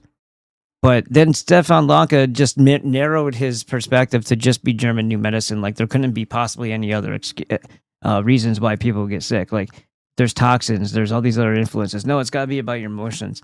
It's like, are you sure that's what it is? It's all your trauma. It's all it is. Like, come on, man. Like you're doing so well. Like all the other things that you brought out were 100% true. You're the one who exposed that there is no connection between HIV and AIDS. You also said that there's no. First of all, those two things don't fucking exist. They're just labels and names for things that they cause by other means, and then they claim it's that, and other people get. Oh, by the way, I'm going to tell you this right now too. I'm a firm believer that. Remember, I said if you inject yourself with anything, that whatever that you feel comfortable injecting yourself with because you don't think that it's an mRNA or it's a quote-unquote vaccine, that obviously if they are the pharmaceutical companies, if they are the great Satan, and if you understand where you live in a prison where you have no rights and you're treated like property, then again, they don't have to worry about accountability. And nobody understands how things progress from one point to a disease because they don't ever look for the root cause or the source of the problem ever. So let's say, oh wow, is there a craze right now of people not just taking performance enhancing drugs as in like steroids, but aren't they also taking peptides? Aren't peptides huge right now? Ozempic, tirzepatide, retatrutide, all kinds of MKs and blah blah blah. Shit tons of these. It's a major like billions of dollar market already. Because nobody wants to do the hard work of like doing things. They want to shortcut cheat codes, and they're being told that these are revolutionary. They do this wonderful shit. We had Rob before he chimped out himself and left the group again because he had a fucking temper tantrum over not being able to read correctly. I don't think his reading comprehension skills were that good. And, he's always looking for an excuse to be a bitch and run away. So he did. And he was on all these other peptides too. And I had said something about it because he's in my group. I don't have to cater to what I think is going to be offensive or not offensive. I just said, all this shit is really freaking dangerous because you don't ever inject yourself with anything. And he got offended by something. I don't give a fuck. Anyway. If you're going to pin yourself, are you not like, do you have a lab to verify whatever the fuck that they say is supposed to be in there is in there and nothing else? And that in those little vials? Or is it one of those things where they tell you it's something that doesn't exist is in there? Oh, this is a shot with antibodies of a virus. These antivirals or dead virus. None of that's fucking true because it doesn't exist. So what are they actually hitting you with? What are they actually, plunging into your arm? It's not what they said it is because that shit isn't real.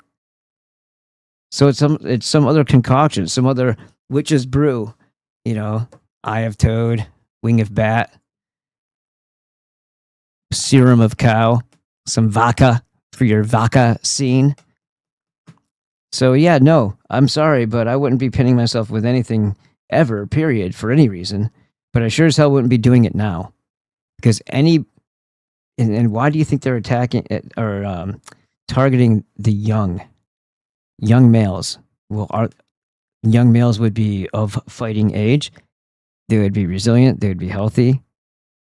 So why not screw up your testosterone, screw up your puberty? You use the Jews maxing or looks maxing. Use their model. Why do you think people like Clavicular got so popular in the first place? Because he's so brilliant? Or because he's promoting horrible things? And they wanted to use him as a poster boy for their Jew maxing looks maxing, where you do horrible things to yourself because you're in polypharmacy and you're hijacking your own body thinking that you're smarter than nature and God. And he had, like, this guy who's not even 20 has to take an injection of something so that his dick works because of all the other bullshit he does. Do you think that having all this chemical shit in your body is going to make or produce children that don't have deformities or don't have some sort of, learning disability, some sort of quirk, not natural? But yeah, I would be very cautious of pinning myself with anything because we don't have a lab. And even if everything tested out and we're like, yeah, this is Ozempic and that's all that's in there. Well, guess what? It's still synthesized. So they say synthesized. Who knows? Maybe it's direct. Synthesized Gila monster venom. Isolate peptide protein that paralyzes your vagus nerve, causes your retina to detach over time, causes gastroparesis, so food rots in your stomach and you don't get any of the nutrients that you need, and you waste away and you lose a bunch of muscle mass. Sounds like a great thing to have. Oh, and type 1 diabetes, it causes that too. So yeah, if I were you, I'm me, and I'll just tell you what I would do. I would not ever inject that. I would never voluntarily, on my own, put anything in me via needle, ever. Because it's unnatural and it's a shock to your system. It's not the way things are supposed to work. If you can't swallow it and have it go through your digestive system the normal way so that things could be broken down that are toxins and moved to where they need to be in order to be processed by everybody, if it can't pass those tests, it wasn't meant to be in you. It wasn't meant to be there in the first place. If you have to bypass that checks and balance system, there's already a problem. Of the Western Aid Prize Foundation. It was based on a video we had produced that year, also titled The Lyme Disease Lie. In these publications, I outlined how Lyme disease was a nonsensical disease diagnosis due to the highly variable and non-specific symptoms. Furthermore was the use of a hopeless antibody assay as the main diagnostic test, because the Borrelia bacteria are usually not found in alleged cases. The icing on the cake was the complete absence of experimental evidence for Borrelia being able to cause disease in humans or an animal model. Well, I can tell you that people were triggered, particularly those who had been diagnosed with Lyme disease. Partly as a result of that, Mark and I will be travelling to the United States to talk about this some more. However, in this video, I'm going to cover another aspect of Lyme disease. While RFK Jr. is well known for promoting gain of function and lab leak narratives, including the alleged COVID virus, perhaps lesser known is his suggestion that Lyme disease was the result of a US military bioweapons program. So let's have a look at one of the worst kept secrets involving a research facility off the coast of New York in another round of the Lyme disease lie.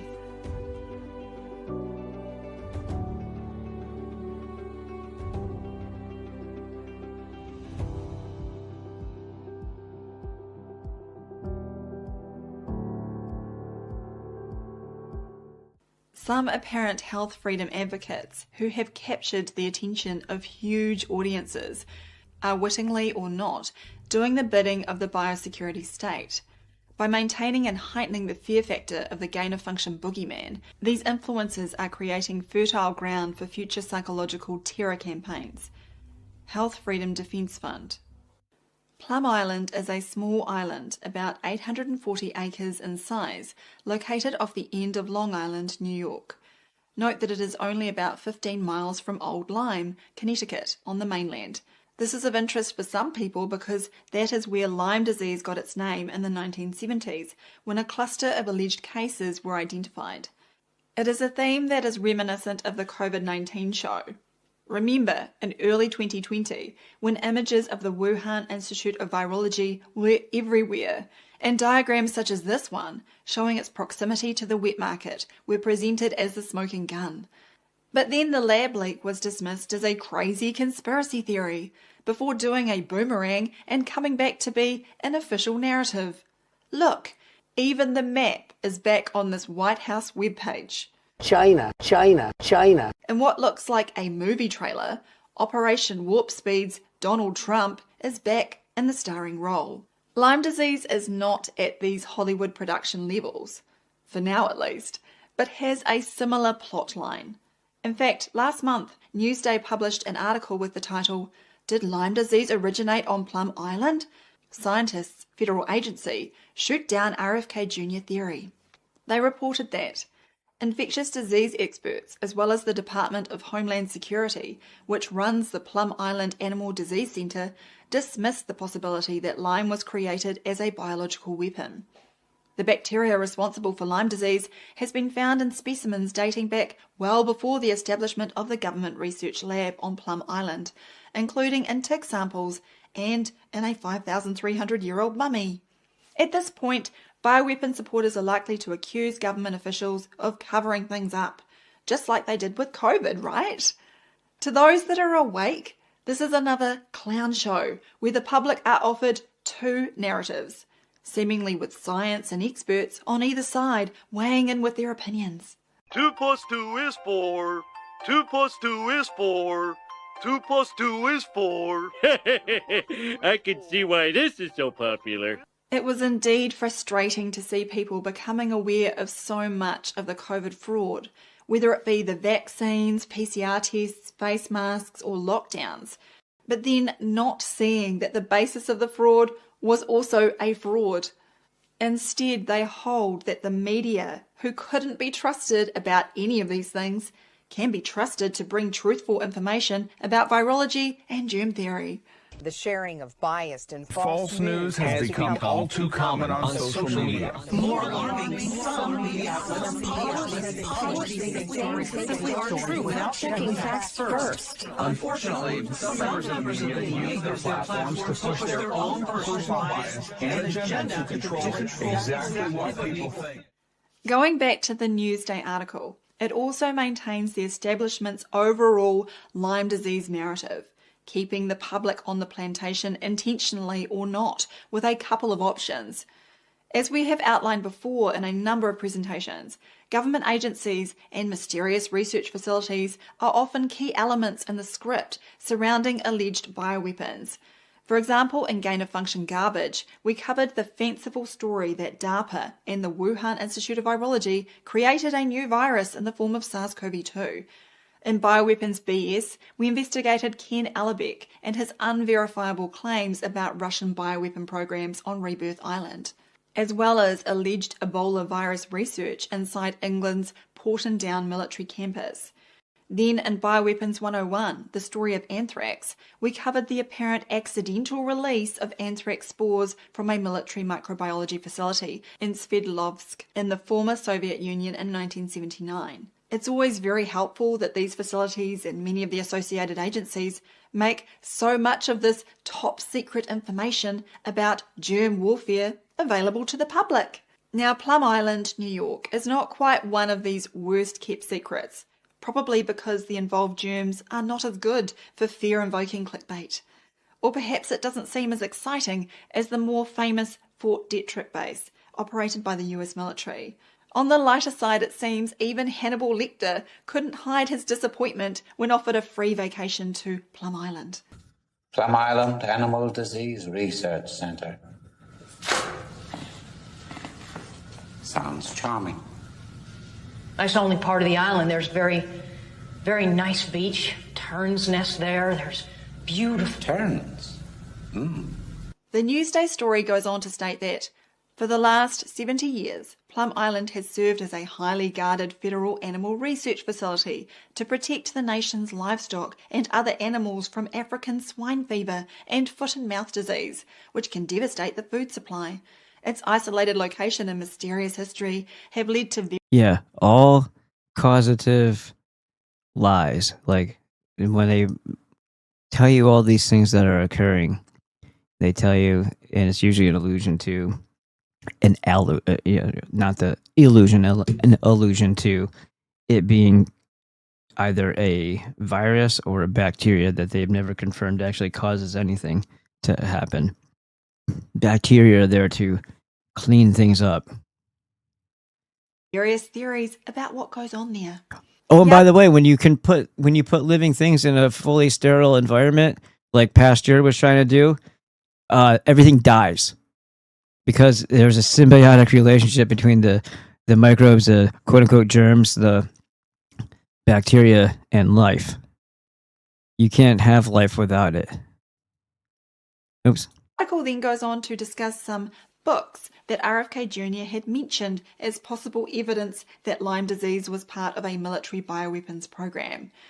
Newsday states that 2 of the book authors who float the theory confirmed they have no direct evidence that Lyme was released from Plum Island. Well, that's a bit of a spoiler, but as we'll see, it gets worse. The first book is Lab 257. The Disturbing Story of the Government's Secret Plum Island Germ Laboratory by lawyer Michael Carroll. Newsday reported that Carroll said he uncovered declassified government documents showing the Army planned to use the lab at Plum Island to develop germ warfare in the early 1950s. Uncovered declassified documents? What the hell does that mean? In reality, Carroll doesn't uncover anything of scientific interest, as he accepts germ theory dogma involving Lyme disease, as well as other stories about imagined viruses. He admits that he didn't uncover any direct link to Lyme disease work being done on Plum Island, so his claim falls into the category of speculation about fantasy.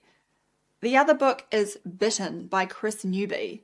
In this publication, the author describes her health problems that were eventually diagnosed as Lyme disease. While I'm not denying Chris Newby's accounts of being unwell, I would say that unfortunately she has accepted all of the germ theory nonsense, including the pseudoscientific claim that Borrelia bacteria are pathogenic and the cause of Lyme disease. Newby was interviewed by the Bay Area Lyme Foundation in 2023 and made some interesting comments, including, "They're accustomed to the AIDS test, which is 95% accurate, and healthcare providers are not used to a test that's 50% accurate." It's hard to know where to even start with these claims. Firstly, there is no AIDS test. Typically, there is an HIV antibody test, and it can be positive in dozens of conditions. We outline the fraud of HIV tests in Virus Mania, and you can also watch my video series of the Perth Group's Yin and Yang of HIV for more information on this. Adding to the non-specificity problem is that HIV antibody positive individuals are also more likely to test positive for Lyme disease antibodies. Newby's next claim that the Lyme disease test is 50% accurate is just as curious. If she is referring to the proportion of true positive and true negative results divided by the total number of tests here, then why not just flip a coin? Furthermore, what is the gold standard test she would be comparing this test to? As I outlined in the Lyme disease lie, there is no such test for this non-specific entity. This is a farcical state of affairs because the diagnosis is supposed to be based on a history of tick exposure, not a confirmed bite and symptoms. But these symptoms can be just about anything. So what about erythema migrans, the famous rash said to be specific to Lyme disease? Once again, this is not a specific type of rash, and the CDC even have a page called The Many Forms of Lyme Disease Rashes. This shows that the rash can be faint, could be crusted, and can appear in different shapes and colours, whereas this is said not to be erythema migrans because it's just an allergic reaction to an insect bite.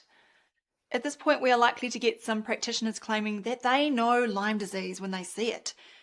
But what are they referring to? Because they would have to be making up their own criteria as well.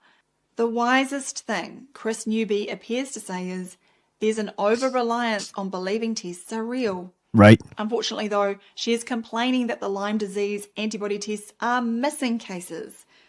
It is hard to emphasize. No. Yeah, that's because she's indoctrinated as well.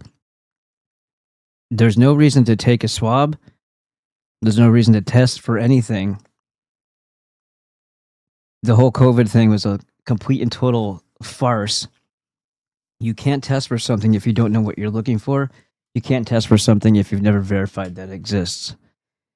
You've decided through computer models, or they have, that there's this thing, and you don't even know its sequence, or even if that's what would even be it, or whether or not that would even, if you found something, how do you prove that it caused an illness?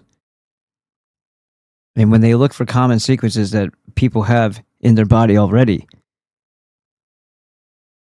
proteins and broken down proteins in your body, you know, goes through the whole process of rejuvenation all the time. So there's things in, you know, broken down and removed and regrown all the time. And then they're like, oh yeah, it's enough of the sequence to call it, you know, positive. And this is what the RT-PCR bullshit does.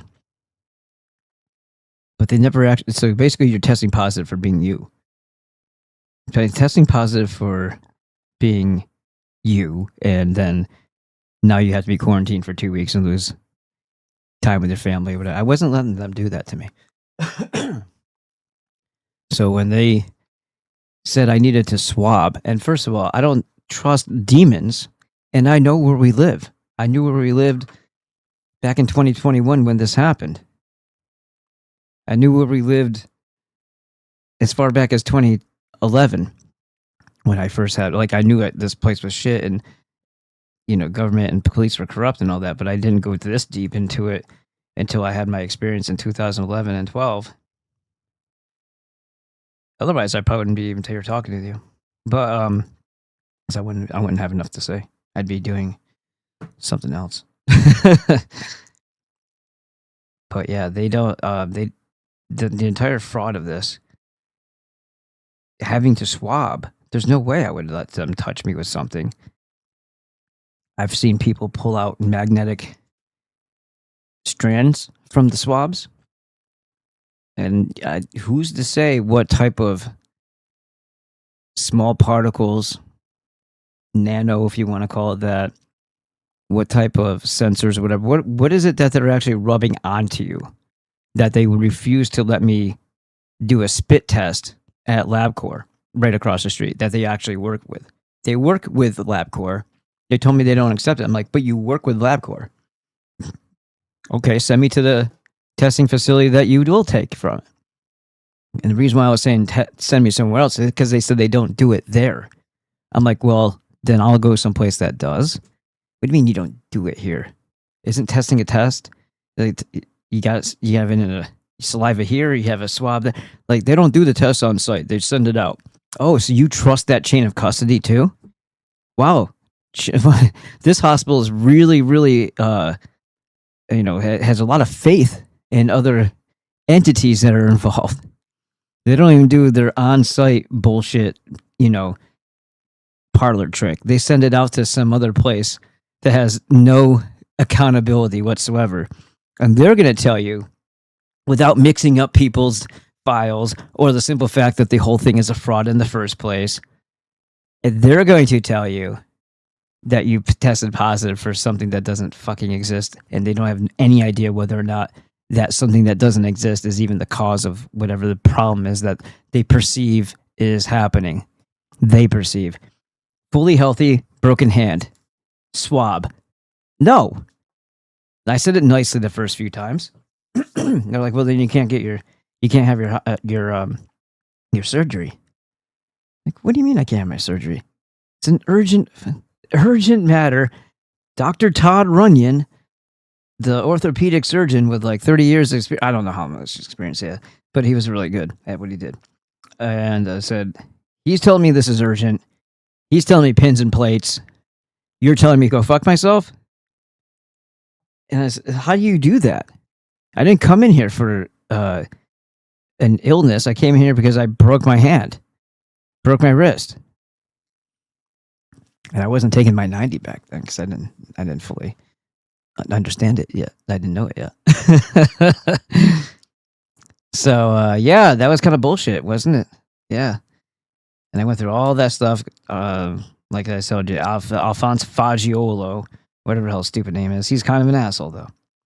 I was in his Telegram group, but I learned what I needed to grab for as far as documents and what I needed to draft. And I learned how to draft. I learned all this stuff basically on my own. And I did a really, I think it was really a good exercise that I did but it just didn't go anywhere because I didn't know what to do next, and I didn't know how much to press on a situation. I might even still have the ability to do so. I don't know. But you would think if somebody denies you surgery that you need, and then you have a deformity after the fact, and it was all because of COVID chaos, If anybody out there is a lawyer, you fucking call me if you think there's something there. I've got a couple of them I could run by you actually. Another one was what do you call it? False accusations. That one's a good one. Anyhow, so yeah, I don't understand why they were so adamant about them rubbing something onto my cheek. Why wouldn't they be? Why wouldn't they accept a different test for it? They literally told me no, and it's like, is this a power play because this nurse is getting butthurt because everybody's supposed to bow to her and she's just getting like an ego hit, or is it literally what I'm learning here is that they want to touch you, they want to assault you with something, because when you don't want touch, that's what it is. It's like tort and some other thing too. I've looked it all up back then. Badgering, I don't know. Tort, battery, and assault, I think. So if you don't consent to it and they want to do it, that's what you're subjecting yourself to. And it was just so stupid because I was like, I'll go over there. I said, I'm the party that's making the concession here. This is what a reasonable concession that makes both parties happy. I read that from the books that I was looking up this information into. So I will do that. I will go over there. Then we can just get the surgery done. And they just refused. And then they scheduled it again without anything changing.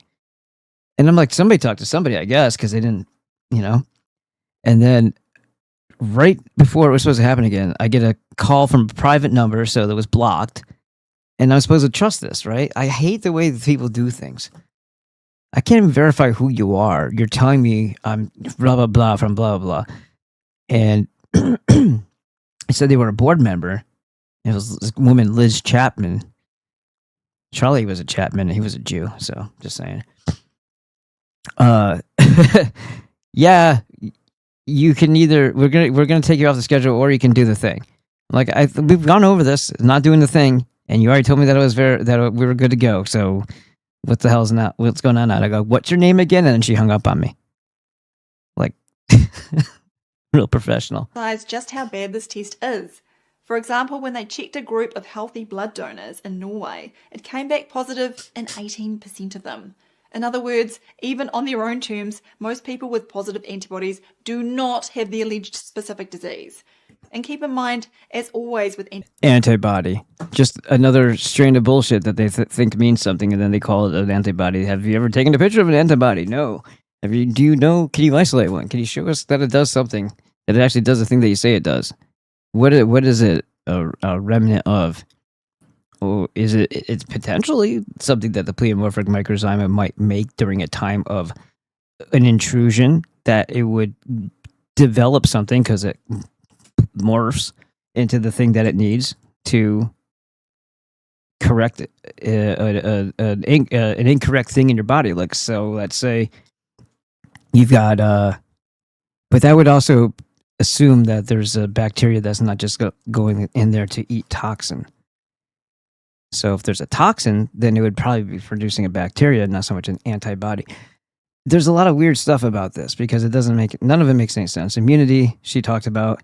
This idea of a blood-brain barrier, also very questionable. Receptors, there's a whole list. There's so many things that they say that you'd be surprised how many things aren't even verified or true, or we just assume that they are because it makes their presentation of their magic tricks more easily believable. But you can't. It's like you don't even have to try to go out of your way to pick one of the things that they just blatantly state as if it's fact. And if you just push a little bit on it, you don't even have to push very hard. You'll find out that it's a theoretical, like, body part or theoretical element to the way that they say things work. Antibody assays. A quote positive is set at an arbitrary level. We may all have so-called Borrelia antibodies, except most of us have concentrations that do not cause a positive assay result. It is interesting to see that many people have been captivated by Newbie and her book Bitten. She has been promoted by RFK Jr., who hosted her in 2024 on a podcast. Because it's still the underlying big lie is still preserved. The system preserves itself. RFK Jr. is a piece of shit. He's the PR sometimes, so that people will swallow more shit, thinking that there's somebody working in their side of, in their corner, and that, better things will happen and things will improve over time because we got this guy. It's the cult of personality.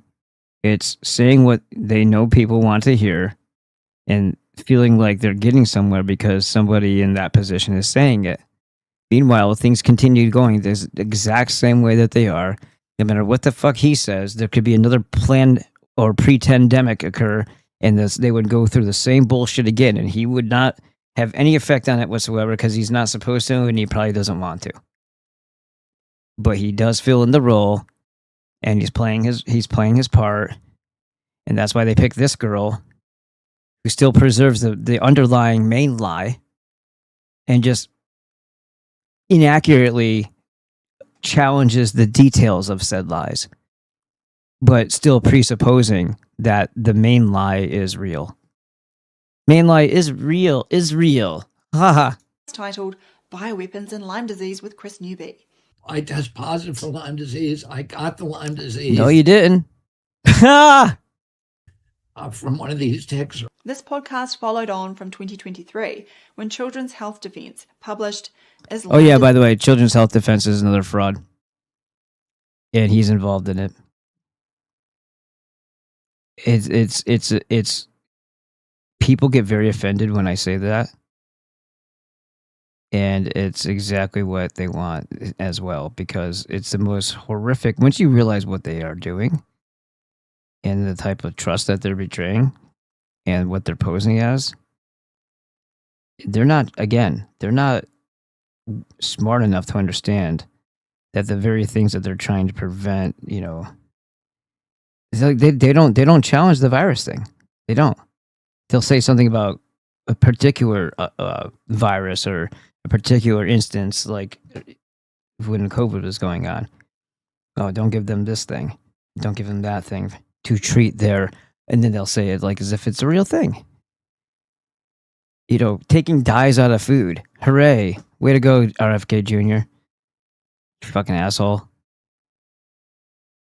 79 shots in the arm by the time they get out of high school, or by age of 12 or some shit like that. I don't remember what it was exactly. Stop letting them inject Jew poison into people if you really want to act like you're something. And he was actually RFK Jr., which is funny that she's mentioning this because, and Dr. Joseph McCorlow is a piece of shit too. There's very rarely anybody that isn't. But there are two, and that's why I present them to you every single time I get a chance to, and every Wednesday, Dr. Glidden and Dr. Monzo is the one who helped develop the 90 essential nutrients in a whole food form. It won't break your bank as much as the other ones, but both are good, and I have both. I'm actually going to be cracking open my last Beyond Osteo Effects bottle here soon, and I gave one of my bottles of plant-derived minerals to my friend. Dustin. So, anyhow, yeah, these people don't do anything that they said that they're going to do, and they're not supposed to. But even, I was going to go into some more details about her. Not everybody gets it even fully 100%. So, yes, RFK Jr. doesn't really do much. RFK Jr. was also part of a new publication, and like a revised edition of Virus Mania. So he's attaching himself to that again because it helps his public appearance and his public perception.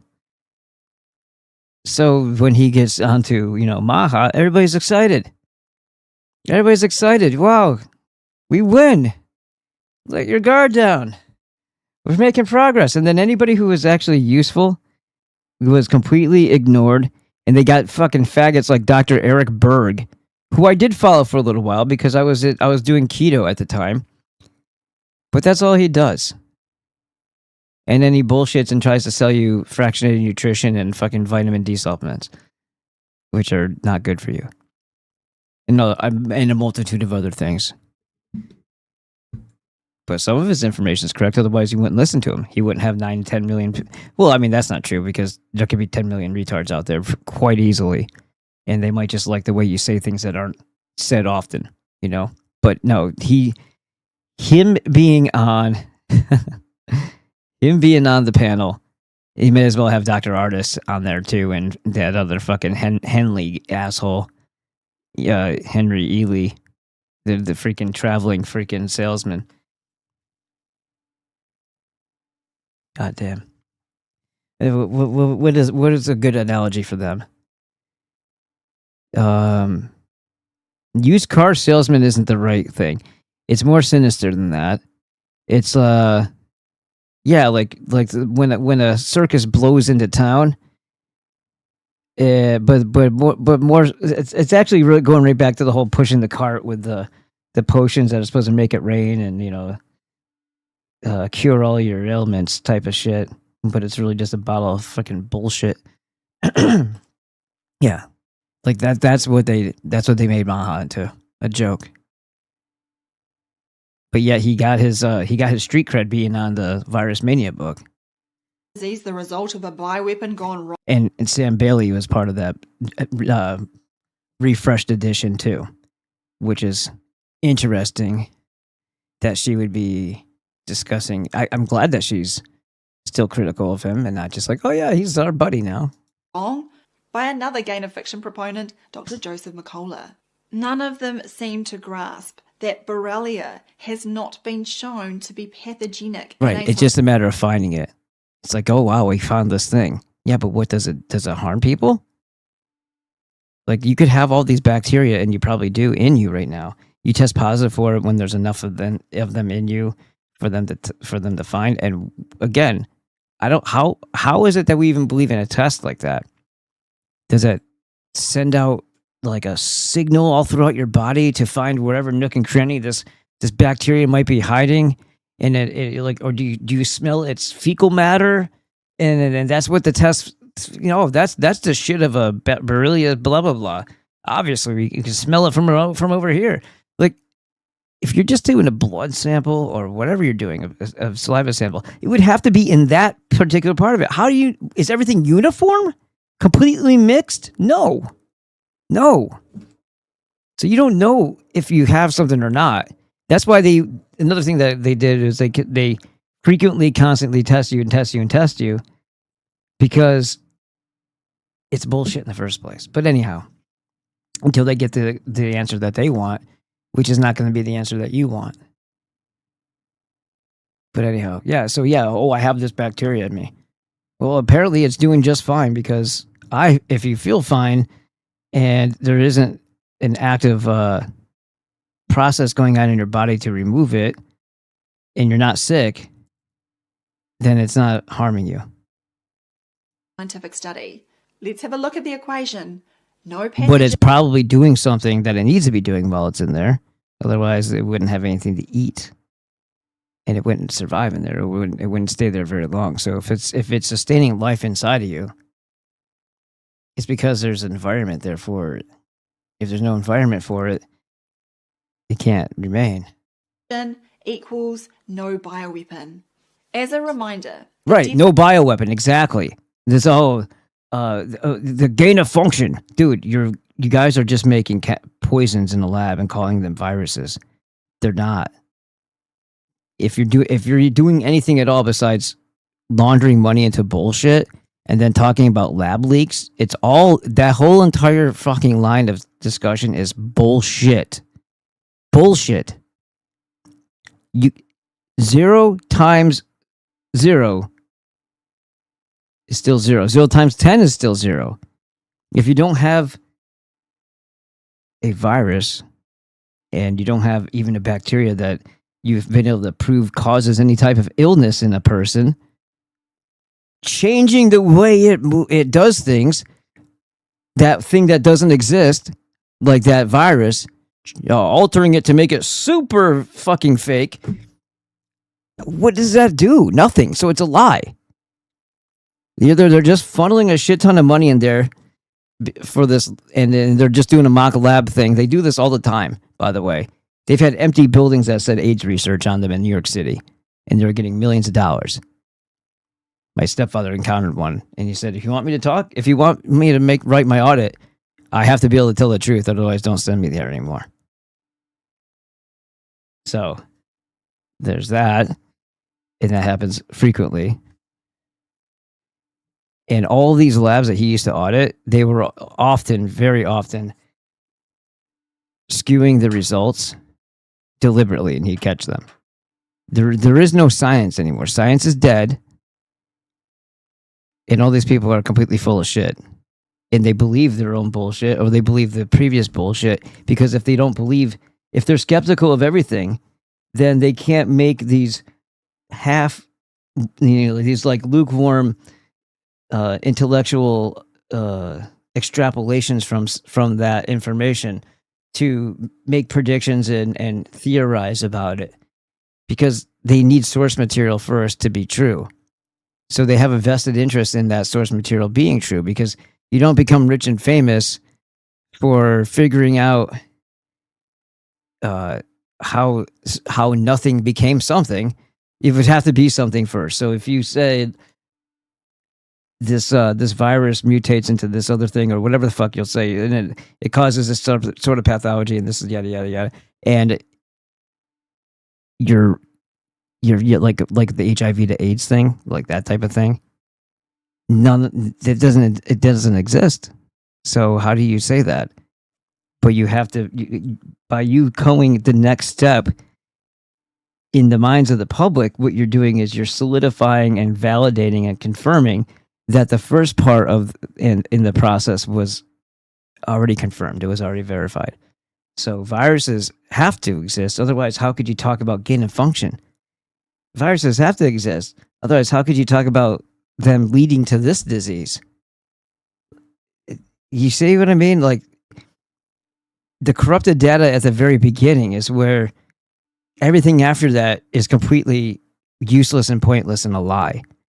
Does that mean that nothing was making people sick? It means that they're covering for what actually was making people sick, which is probably some sort of poison, some sort of electric device, some sort of pulse, some sort of frequency, some sort of electromagnetic radiation, even an ELF or whatever. It's something other than what they said. But they want to blame it on something that couldn't possibly be their fault, because it's all about deflection away from the truth. If a bunch of people start getting sick, the Jews aren't going to be like, been poisoning the wells for 5,000 years now, motherfucker, and get all proud of it. They might do that in their little, circle jerk sessions, but they wouldn't do that to us. They're going to come up with some bullshit, and what better bullshit than something that they could then leverage into being very forceful of you taking the solution to the problem that they created, which would be a vaccine that would cause even more harm to you, or maybe just crud up your body with sensors or heavy metals or some other thing that they can detect you more easily on their, not radar, but you know what I mean, some sort of it's not thermal either, but you understand what I mean, like that you would show up on some sort of sensor if they wanted to track you. So now that stuff's in your body, and it might even be reactive to the types of frequencies that are coming off of these poles. And if that's the case, maybe they can actually cause changes inside of your cells that actually make you secrete hormones or shut them down, or cause a stroke, or cause some other problem, or cause you to think things that you shouldn't be thinking and do things that you shouldn't do that you never would have done before. Or maybe it just makes you sick and have it, whatever, stroke you out, whatever the case may be. But if they had that in you, I wouldn't, if I had a bunch of heavy metals that I knew about in my body, the first thing I would wonder is it microwave reactive? Because I would really hate to have a bunch of tiny ultra hot explosions in undetermined locations inside my body. Because what if one of those places was my heart, or some other vital, passageway that would cause internal bleeding and kill me. I would sure as heck not like to have a bunch of clustered, heavy metals that would be reactive to certain types of electromagnetic radiation, millimeter waves or whatever, because if they hit you with that, or if that's in the environment, you're going to pop like popcorn inside you. Definition of biological weapon is any of a number of disease-producing agents, such as bacteria, viruses, rickettsia, fungi, toxins, or other biological agents that may be utilized as weapons against humans, animals, or plants. Now, as we outlined in When You Wish Upon a Bioweapon, chemical weapons are far more deadly and convenient than biological toxins. And with regard to microbes, it is part of the germ theory misconception because Koch's postulates have never been fulfilled for any of them. In ancient times, it was discovered that a besieged city or castle could have their water supply contaminated by throwing dead animals or humans into the upstream source. Yes. However, the effects on those drinking the water does not represent contagion or microbial pathogenicity. It represents poisoning through the ingestion of decomposing organic material. Jews do this, and they usually use your own children or a goat. Throw it down the well. That is not suitable for human consumption. In turn, the claim that one of the first recorded uses of biological warfare occurred in 1347, when Mongol forces are reported to have catapulted plague-infested bodies over the walls into the Black Sea port of Kaffa, is not backed by scientific evidence. Right. No doubt it was a disgusting and intimidating sight, but that does not mean that it met the definition of biological warfare. You can also watch my video, What We Weren't Taught About the Plague, where we investigated what may have happened in the 1300s and analysed the verifiable scientific Did we do that one? Do you guys remember if we did that one? This looks like a Hieronymus Bosch painting, just because of the way the skeleton looks, but I could be wrong. It might not be Hieronymus Bosch. Hieronymus Bosch made some... Let me see. I'm just going to play around now. Excuse me. You're my captive audience. I'm going to look at... I'm going to have to spell that in front of you.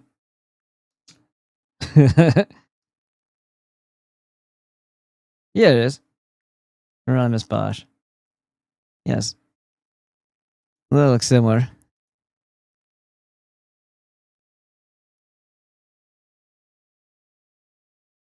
He's got quite a lot of these. Let's see. Same one? Have we just looked at? Kinda. Yes, same one. That's it, and it's threefold there.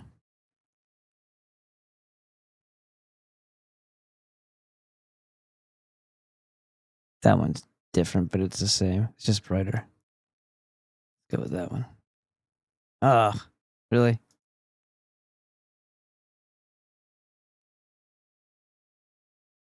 That was a little harder to see. It's very odd, though. That face is creepy.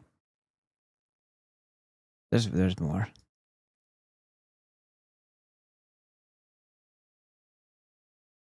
The Garden of Earthly Delights.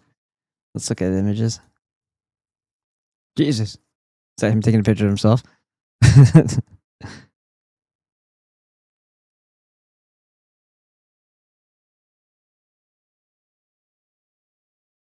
It's like hellish depictions, the way the best way I could describe them. Let's take a look at. Oh, he's got one with dead birds. What is that one? There's a fish. He had some really fucked up shit.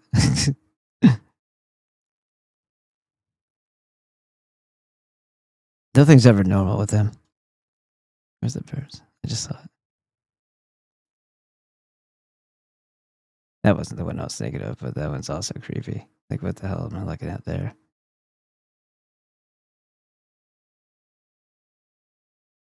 That's a section of the Garden of Earthly Delights, I guess.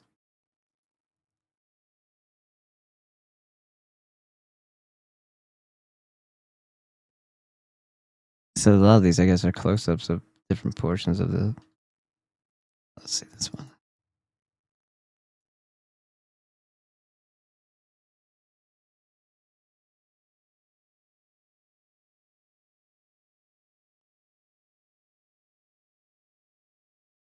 least it was interesting. Kind of reminds me of like, yeah, if schizophrenia was a painting,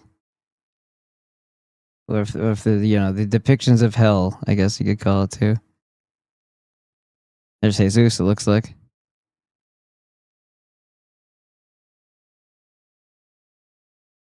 These are hard to see.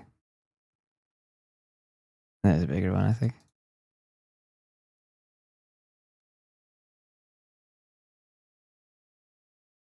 Nope. That actually went the other direction. Looks like it was bigger. Oh, there you go.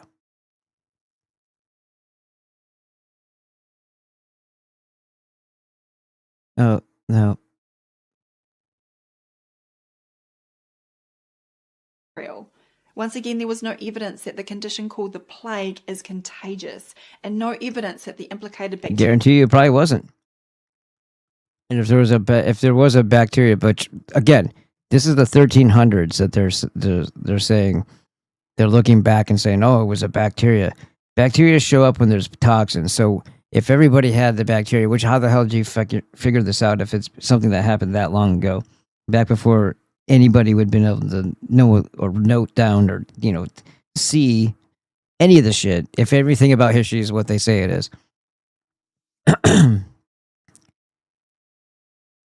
Even if you found the same bacteria everywhere, that would mean that everybody had the same common toxin poisoning event, in which case the body in its response, its attempt to fix the problem, and you can be overcome, right? You can have a huge fire and have just a little bit of water. The water will put out the fire, but it's just too much fire, too much of a blaze, too much fuel. You can't overcome it. So yes, the pleomorphic microzyma will jump into action, but if you don't feel it with your 90% of nutrients, if you don't have a strong, resistance to things already, and if you don't have a homeopathic doctor like Dr. Glidden to find out, get your symptom profile so that he can also help by applying the law of similars to give your body what it needs to understand the problem that it has so it can correct it. Because sometimes the process of it being poisoned will lose it will lose the ability to correct itself in the healing process because data is missing basically or corrupted, so that it's actually you're starting to produce things that aren't good for you because the microzyma are confused, or they are under the impression that there's a overwhelming event here that's going to tip the scales, and so it's basically already working on the other end of some sort of decomposition or something like that. So you gotta reel it back in and kind of put it back in into the sustain life rather than to break it down.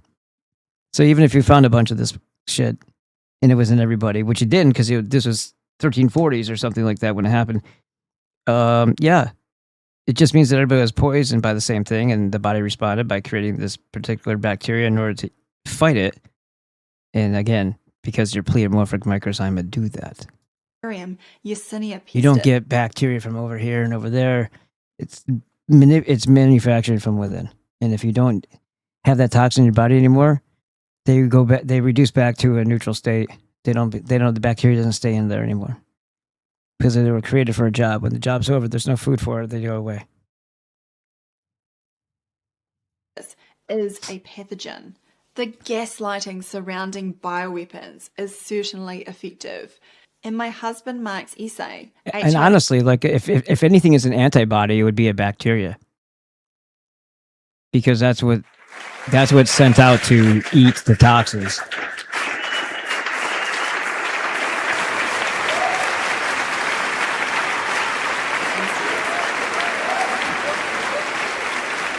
Oh look, Children's Health Defense.tv. So yeah, even though it was HIV inserts, lies, and lab leaks, Dr. Mark Bailey, her husband, it's on this Children's Health Defense TV. So yeah, whatever. I mean, you're lending credence to a system that still believes in virus. lies, and lab leaks. He documented the fact that SARS-CoV-2 was widely promoted as a bioweapon from early February 2020. He wrote that 1. The lab leak claim was well developed and appeared at the start of the, quote, pandemic. 2. The Wuhan Institute of Virology was publicized by the Chinese government and in mainstream platforms. And 3. The so-called cover-up is known about by the majority of Americans. The debate over the origin of the COVID... Not really much of a cover-up. When they don't want you to know things like what the hell happened during the Civil War, if the Civil War was the Civil War that we think it is, and why do we have all these elaborate, amazing, fucking beautiful buildings, and then they just destroyed them all after the fact because the Jays don't want us to know our history. They want to know how powerful we got. They don't want us to know how... They don't want us to be proud of who we are, understand who we are, and understand what we're capable of, and how we don't need them. It might have been from a time where borrowing from them wasn't part of the game, and that's why we were able to prosper so much. They couldn't have that now, could they? Especially in their newly acquired territory for their banking cult. 19, quote, banking cult expansion. Pandemic has been presented as a false dichotomy, where the uninitiated are asked to pick between 1. Zoonotic spillover, wet market bat cave, etc., or 2. Lab leak, accident versus... Oh, he believes in lab leak too, huh? What a fucking asshole. Deliberate. As we have seen with the corporate media... I'm glad she's sticking it to him. I don't mean that way, but I'm glad because they didn't really collaborate on a book. They were just... his information, his commentary was added to the same edition that she was added to the Virus Mania book. The Virus Mania book is very good. It's written by a couple of German guys because they keep on referencing German studies, German publications as well. Toing and froing with the COVID lab leak story. They have been doing this for even longer with Lyme disease. For example, in August 2019, the Washington Post featured the headline, "No, Lyme disease is not an escaped military bioweapon, despite what conspiracy theorists say." The article originally featured in the conversation and was written by Sam Telford, Professor of Infectious Disease and Global Health at Tufts University. It is reported that Professor Telford was involved in the development of the only approved human vaccine for Lyme disease. He is an internationally renowned expert in Lyme disease. As you would expect... Right, because then therefore there must be a Lyme disease, otherwise I don't have any claim to fame or millions of dollars for my vaccine. So they have a vested interest in keeping the lies alive. believes in the establishment version of Lyme disease, and his article rehashes the story. Right. Oh yeah, Plum Island, blah, blah, blah. Plum Island probably did poison a bunch of people. And then anytime symptoms of them poisoning someone else comes about, oh yeah, it was the ticks. However, he pours cold water. And what better way to, poison a bunch of people?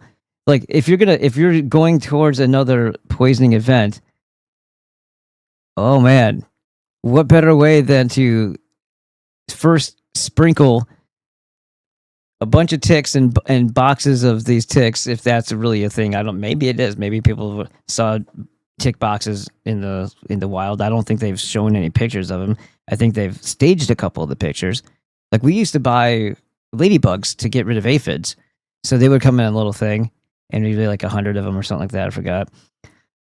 And then we put them on our plants and then eventually they'd all do their thing. But my daughter got a kick out of them. So it was fun doing that with her, having all the ladybugs there. So you can buy these living creatures. So, I mean, it's possible that they did it, but I would actually assume that they probably did. I just don't know if the people that are on like TikTok and Instagram are being honest when they're like, there's a tick box. And like, because all they do is talk, most of them, they just talk about it and then they just show you the ticks. Well, obviously something got released because that's just way too many ticks. And it's not because of climate change, because that's fucking retarded.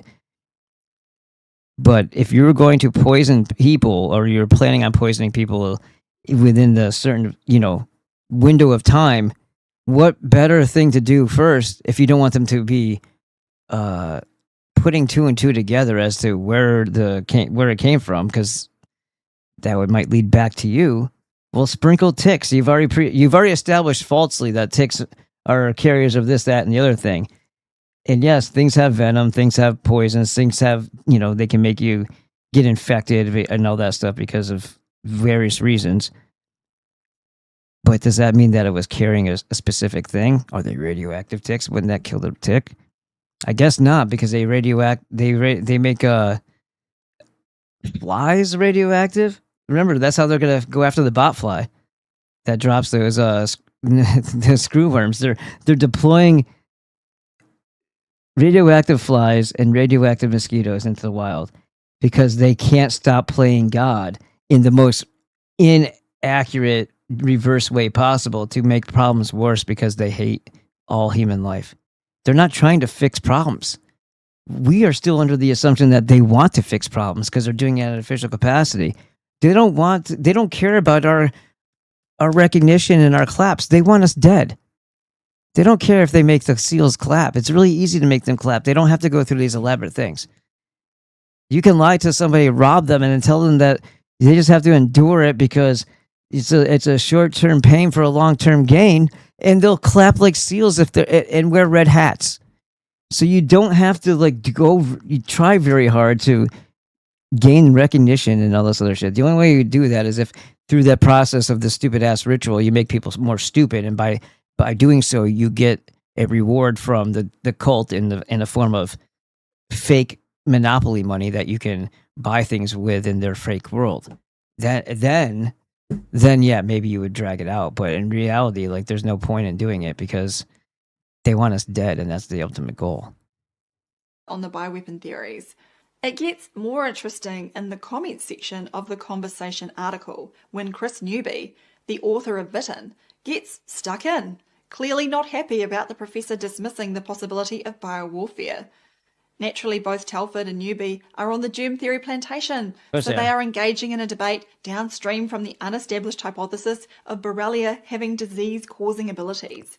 Right. They already have presupposed the part of the plot device that has to be you can argue all these other stupid details, and as long as you're having this other conversation over here, and you have you're perceived as having some sort of authority, or you're an expert in some sort of field, well, then people are naturally going to assume that if you're discussing the smell of the unicorn farts and having an argument that it's you say it's nutty and the other one says it's more like chocolate smelling or coffee, then they are already assuming that, well, they must have already understood that there's a unicorn then. That the unicorn must exist because they're talking about the unicorn farts.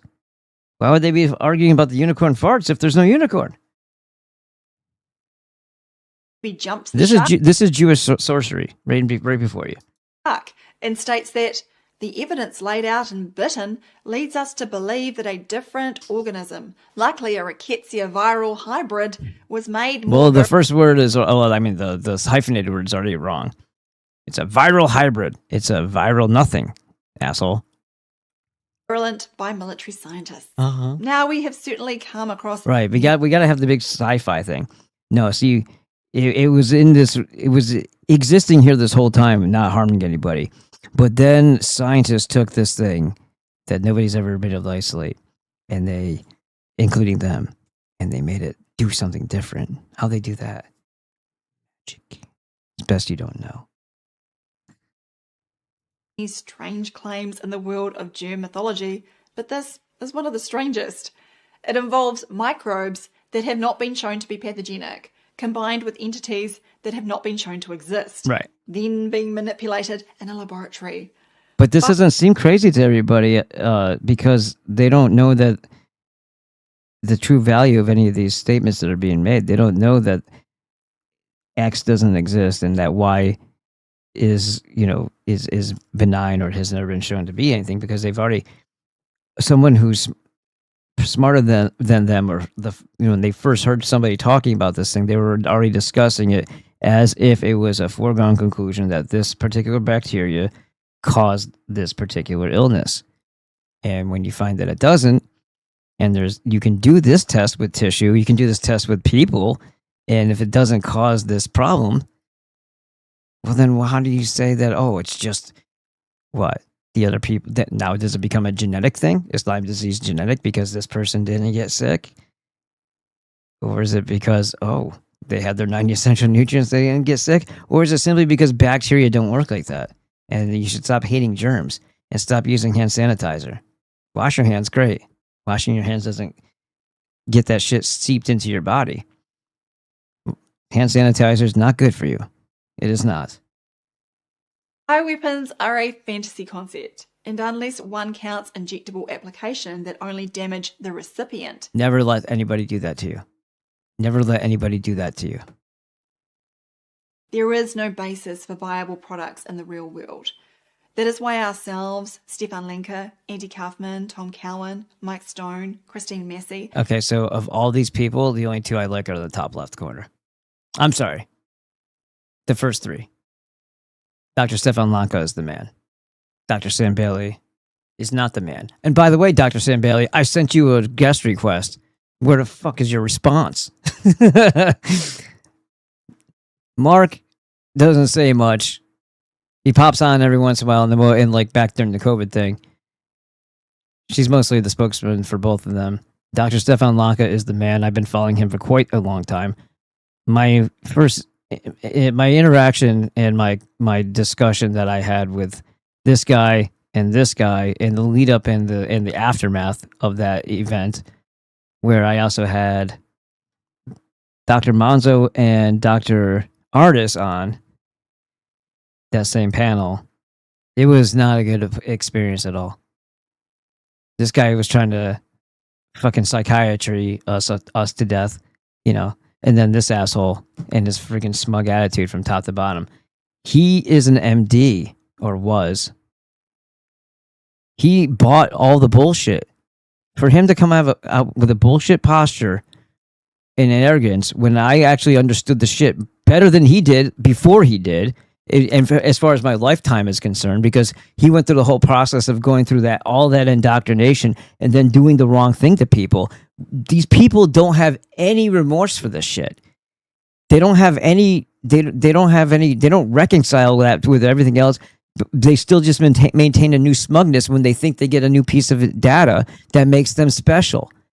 He's a fucking cocksucker, that guy. And Andy Kaufman is his buddy. And the only reason why I even did this thing, like, oh, you would do it for the exposure, no, you see, you don't get it. That's not what it's about.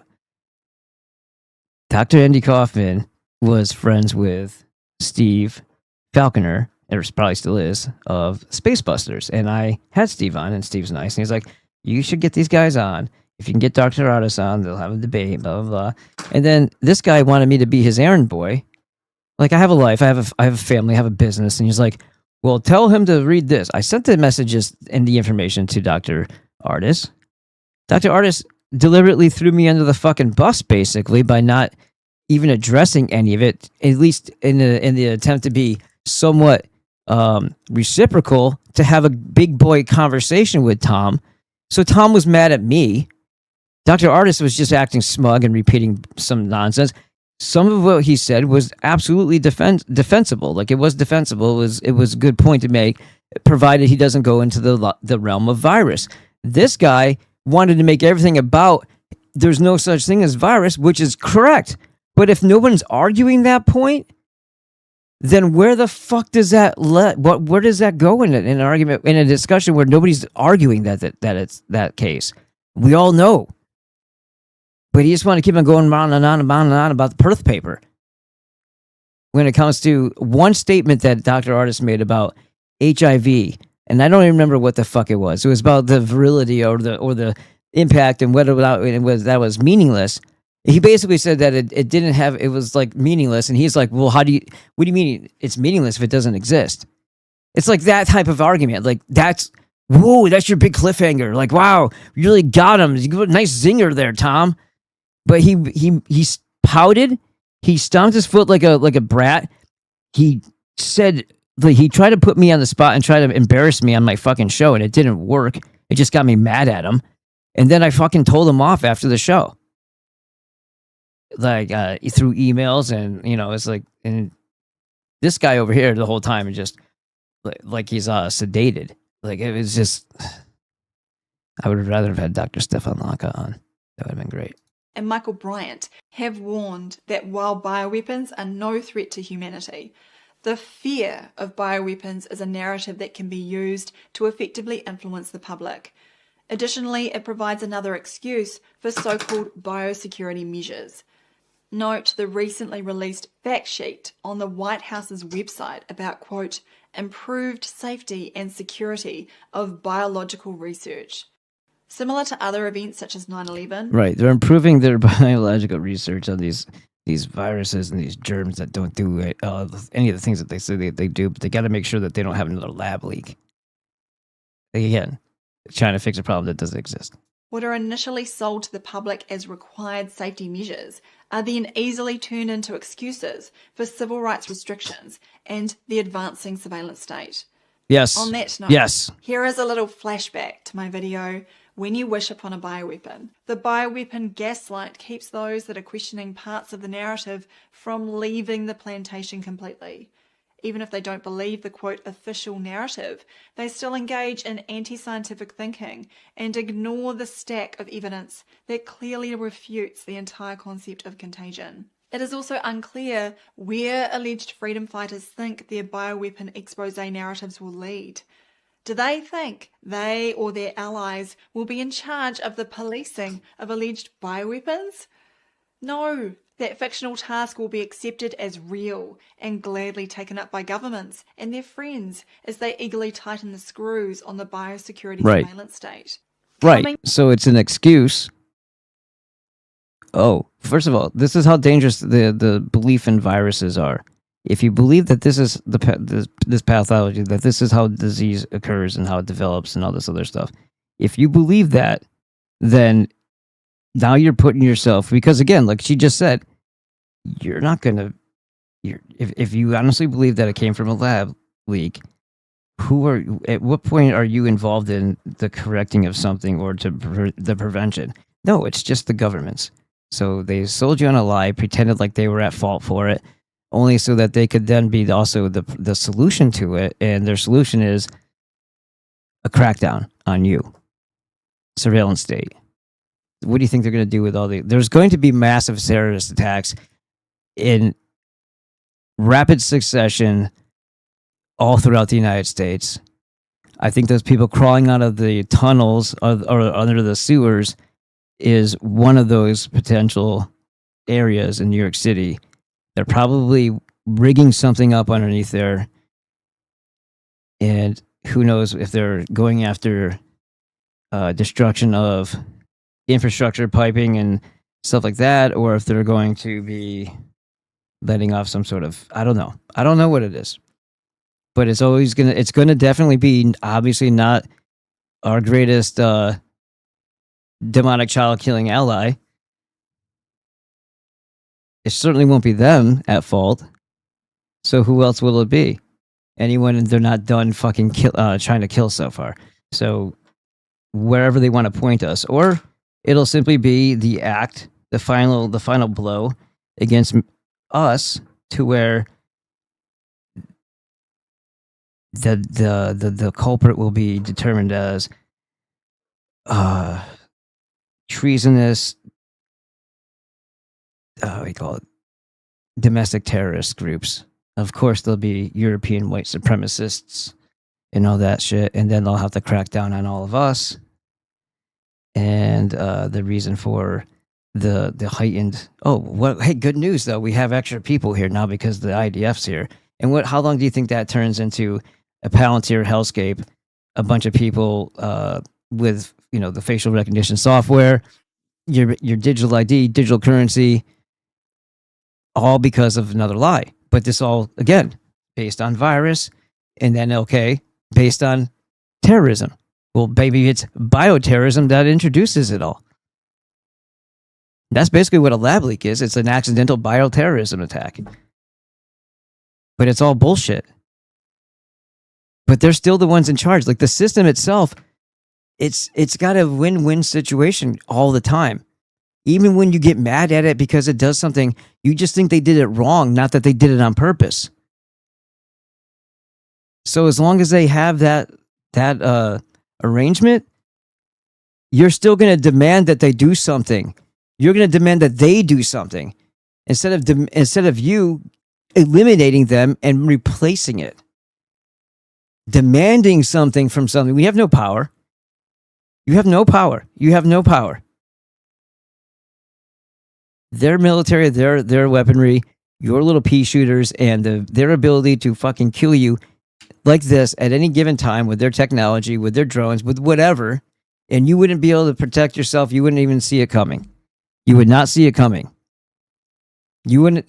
Your pea shooter isn't going to do anything against a bunch of little tiny fucking flying robot fucking bugs that have a payload on them. They have unlimited money. They have unlimited assets, unlimited resources, and they literally work hand in hand with Satan now, or Saturn. What exactly do you think you can demand? Now, if we all stood up together, they might reconsider how they're going to do something. But at the end of it, it has to be, the end result has to be we extract the parasite from us. We can't try to live with it, work with it, any of that, because that's what it's anticipating. That's what it's expecting. It'll let you pick it up as long as you set it right back down really gently. They don't see us being able to overcome up here where we've already lost, because most people would defend the system with their very lives because it's all that they know. They don't like uncertainty, and this system can abuse them all it wants as long as it lies and tells you every once in a while that it's going to be better, baby. It's an abusive relationship, a murderously abusive relationship, and each time you end up, even though they're the ones that are wrong, you end up demanding that they take you back. How fucked up is that? Excuse the language tonight, but Jesus. Everybody's caught in this loop. It's like a hamster wheel, right? And you get up here, you get up to the top, you're like, I see everything so clearly. That's how they created this artificial environment that we live in. Because the one thing that we know we need, well, some of us should know that we need to do, most of us are not going to do. And I hope that's wrong. I hope I'm wrong, but yeah, standing up in solidarity is great. Albania had better get rid of their leadership. And I don't mean replace it with something else in their same system, because the system is the problem. It's not one person. It's not one bad actor. It's systemic. The system is the one promoting all of these lies. And you know full well that they know the truth. These fucking fossils live to ridiculous ages.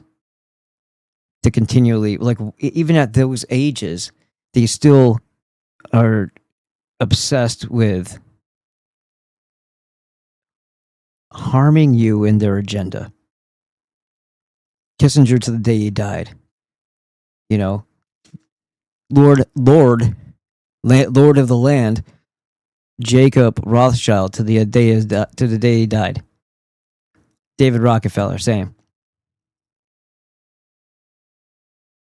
It's just they never stop, and they're an entity. And again, going right back to Kellogg with the whole vegetarian thing, there's something there, man, because they're pushing it again. And that was like quite literally talking points from the globalists. Back to our main topic. We are not saying that people don't get sick, but entities such as Lyme disease are farcical and an unhelpful label for the recipient. It is also not to say that getting bitten by arachnids and insects does not cause skin reactions. The problem is blaming microbes such as Borrelia for instigating disease. Outside of ridiculous loads, typically given via unnatural routes, no microbes have been shown to be pathogenic in a controlled scientific experiment, and this goes right back to when Koch's postulates were first introduced in the late 1800s.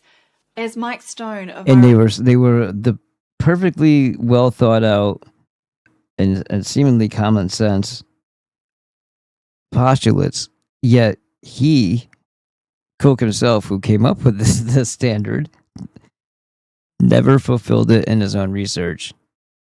And because of that, the tuberculin was a major failure. But he made money. Good old Koch made money off of it.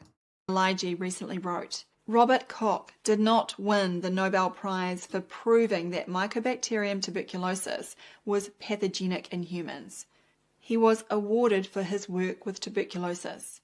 No mention was ever made that Koch had proved bacterium as the causative agent of the disease it was associated with.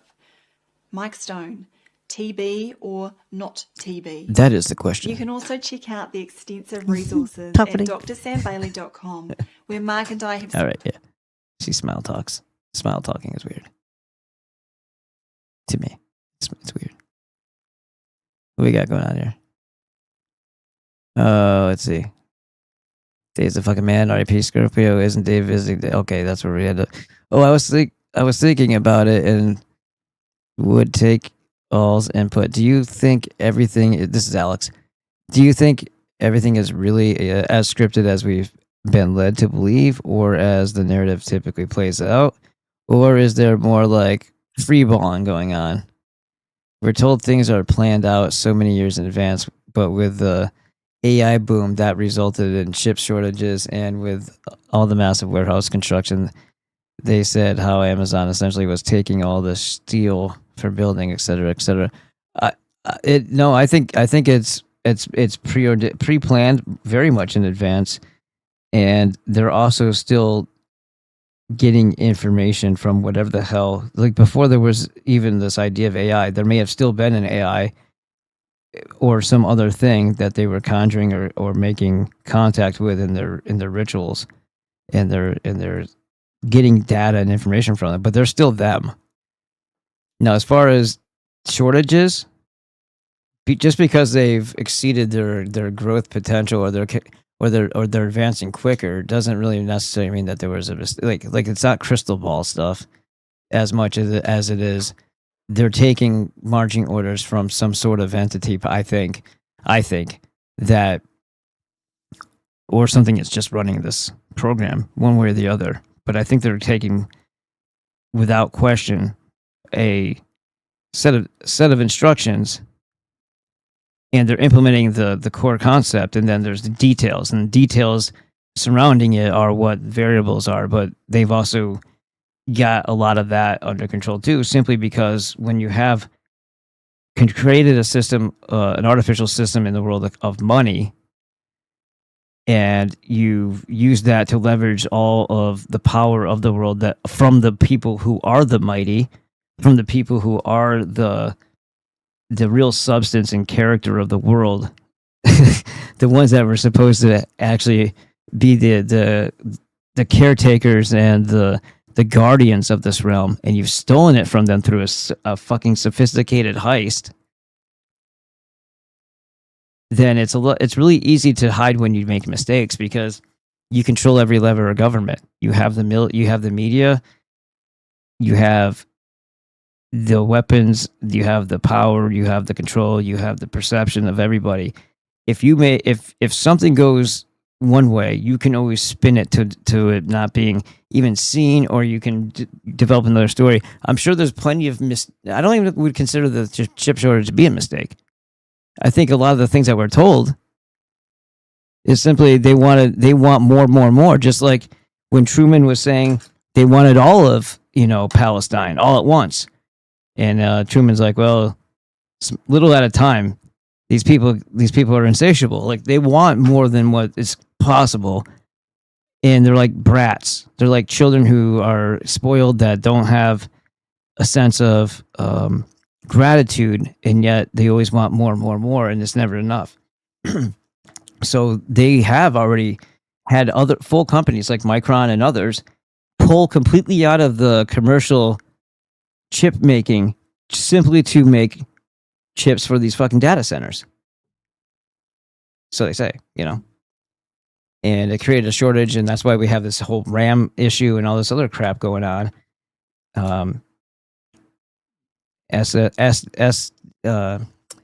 Solid state device shortage, or hike in price, and that because of prioritization by companies that make this stuff.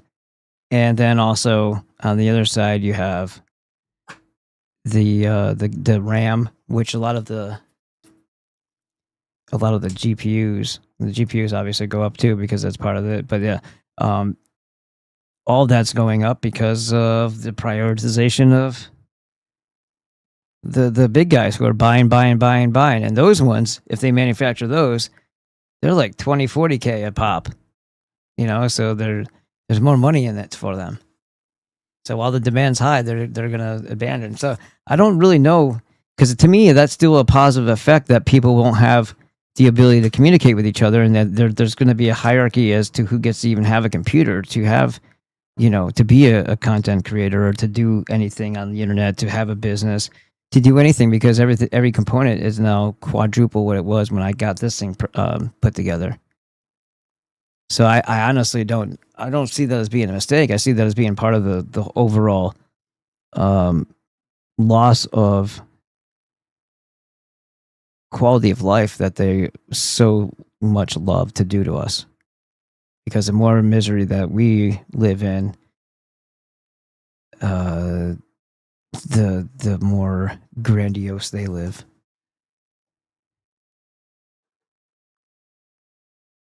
I think it's all scripted and well in advance, said burn before reading, but perhaps they get curveballs. Yeah, see, I don't know, because what do we know so much about, like, their motives and methods? They're not the end all be all, and they're not omniscient or whatever. They may have contact with something that is, or something that can actually, skew something in their favor often. Like, again, when Germany is approaching Russia to fucking stomp them, and all of a sudden there's a massive freeze and inclement weather for like that time of year. Like, that's weird. That's weird. But that could also have been some other technology. Like, so we have to also consider that there's something that, like, let's look at it as, okay, let's pretend there's no metaphysical anything about everything. This is the Earth, or whatever the hell we live on, right? How do we know there's not just some dude that's this standing over here looking down at us and can see everything coming from his vantage point? And since he's a little demonic child, piece of shit, that his little minions out here, he adjusts and rigs the game so that they win. I mean, in the ice wall type of format, and there used to be giants. I mean, you could always look at it like that. But, and also there could be technology that survived that they have, or something has, that uses it sparingly because they don't want us to know too much about it. And when it's needed, it's pulled out of the mothballs and they use it until they bring up the rest of technology through their narrative, and then they can reintroduce it as if it's a brand new thing. I don't even think the trajectory that we went this time through this reset, I mean, obviously it was probably deliberately not the most efficient or the best.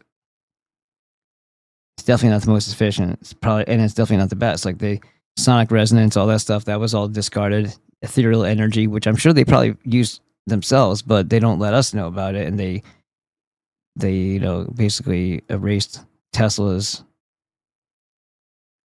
mark on all of that for fossil. It's not really fossil fuels, for oil rather than different types of energy. All things that would be leveraged against the people to make them have to have a certain thing. They could control what we thought of how much there was on the planet, so that we would not make a fuss or revolt for being overcharged for it. And why would we be charged for it in the first place? Because of what? Why would we be charged for something that's supposed to be out of the ground and abundant? For the same reason why we shouldn't be charged for water. If we go to a lake and scoop it up, There's no reason why we should be charged for oil, for gas, for any of that stuff. If it's something that's produced out of the ground that we walk on, then it's the people's. It's the people's property.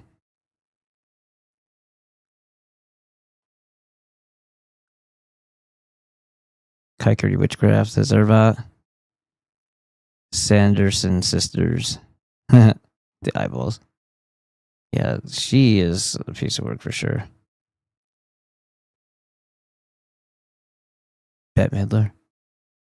You guys talk to each other. That's nice. I think I got a copyright strike the other day, and it was taken down in all areas. And you know how YouTube goes through these phases where they just become, the little bunch of, what do you call it? The checka that they are. I'm wondering if it was because I played that intro that I did. Oh, not the intro, the German thing. Remember with After Dark, that song? It doesn't make sense that I was taken down. Not that I care about YouTube or anything, but it's just weird. It's probably where they keep the kidnapped kids. Sad to hear that Scorpio died. RIP, my friend. Diva said they were collecting your DNA. Yeah, I know that too. Also, but also, I mean, I also don't want them touching me with anything because I don't trust that part either. And I've seen people, I don't know, they were pulling apart the swabs, and they would find these metallic, magnetic strands inside of it, and I don't know if they're putting nano into you. I don't know if they're putting some other sort of thing that could work with their technology or make you susceptible to some sort of frequency that they zap you with. I don't want any of that. I don't need it. Alex says, I've had over a dozen latched on me in the last month or two, and my knees have been noticeably more achy lately, I bet. Seems to be getting better, though. I've been avoiding doing... Yeah, I know. Dude, especially when you're climbing the trees. How do you even avoid that? How do you avoid that when they're like... If they're up on all that brush and stuff like that? I've been avoiding doing the essential oil regimen since I haven't had any direct site reactions. Like the one before was on my neck, and a couple of days later, bam, my neck was so sore. Then my joints got super sore as well within a day or two. Yeah, that's like their venom/toxin thing. Same thing with the one before that on my upper arm. Nothing. Bam. I've got this issue with. I guess I don't have much allergies that I'm aware of, but I had a weird reaction to the sap out of the stem of a certain type of mango tree. It landed on me. I didn't realize that's what it was because I was picking mangoes for the kids in the area, helping them get them out of the tree. And I took some home too, and I was able to eat them. I can eat them, but the sap out of the stem of them dripped on my arm, and I got like a bubbly rash. It was really weird. Peppermint and eucalyptus oils repel ticks. I've heard that before. I think maybe you even said that. I saw a video, Alex says, I saw a video where they had a tea tree oil laid. They had tea tree oil laid out on a piece of paper too. That got the biggest reaction from the tick. So I added some tea tree oil to my insect repellent spray. Yeah, I saw something on TikTok. Not TikTok. I don't watch TikTok. Instagram, where they were pouring something like that. It had peppermint and eucalyptus, I think, as well. And they put it on like this thing, and they had the tick walk into it, and it would kill him after a while. Like whatever the hell, it would stop moving. But they kept on trying to flick him back into it. Claxon says, Dan, at Easter gathering this year, a family member got sick and went to the doctor. She said they told her she had COVID. I didn't ask her if they gave her a shot. I kept my mouth trap shut for various reasons. I just laughed to myself. Yeah. This past Easter, you have COVID. Oh my God. Oh, do I? I've been like, there you go.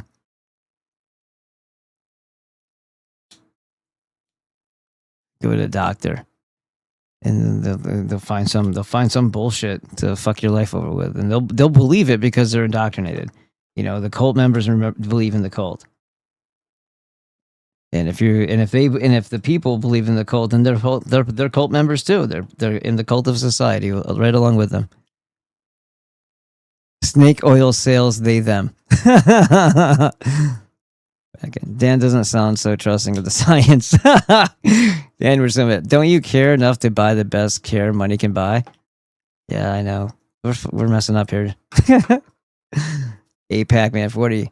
How about Dr. Samantha? Just kidding. I know you're taking Sam. Wow. It's buffering. Well, is everybody having that problem? And it says, Burning before reading just answered that for me. Seems fine for me. Spoke too soon. I don't know why. I don't know. My phone is fine, says Dbot. Was about to say good here too, damn it. Josh, take the controls, please. Yeah, I'm not sure. I'm not sure if that's something that can be done. It might just be because the other guy on the other side doesn't protect his servers properly. He's over the target, folks. Yeah, that's it all the time. Back to Rumble, I guess. Refresh worked. There you go. We got a virus in the system. That's the only time a virus is real. See, Dan, viruses are real. I found viruses all over the internet, and they look all the same. They all look the same. Probably drawn by the same guy. Good job, Glaskin. But before reading says, gotta hit the hay. Have a good night, gents. Me too. Connection is off and on. See ya. See you later, Doc. Dbot. Usury combustion. Thanks for your very, very great content, Sar. Thank you for dropping a Hamilton like you're Aaron Burr. And then Alex says the bite spots have been itchy for about a week after for me. So, I know something that you can put on them. Give me a second. Not right now, like a second, but I'll remember probably before we get on with Dr. Glidden tomorrow. Or I'll send it to you in Telegram if I figure it out. Week after me paying more attention to this stuff. The one on my back, he bit 3 different times about a 1/4 inch apart. Fucker. Really? The same one? I thought they got it and they just latched on. No? Claxon says, Dan, to ticks inject something into you. I think they have there's something, saliva or some sort of they do. I thought it was supposed to be a numbing agent, but it might make you painful and itchy after the fact. I guess it depends on how long they're on you, right? What they actually have transmitted back and forth. Did I hear you say Lyme disease isn't real? No, I didn't say. I'm saying the cause, disease period, isn't really a real thing if you put a name on it, because they're describing a set of symptoms. Like they come from over there and they come here. It's more like there's a stress, there's a poison, there's a toxin that occurs, and then your body responds in a certain way to that.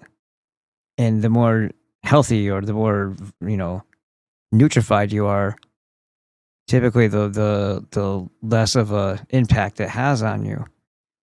But it can tip you over really bad if you don't have the type of the proper nutrients, especially the minerals.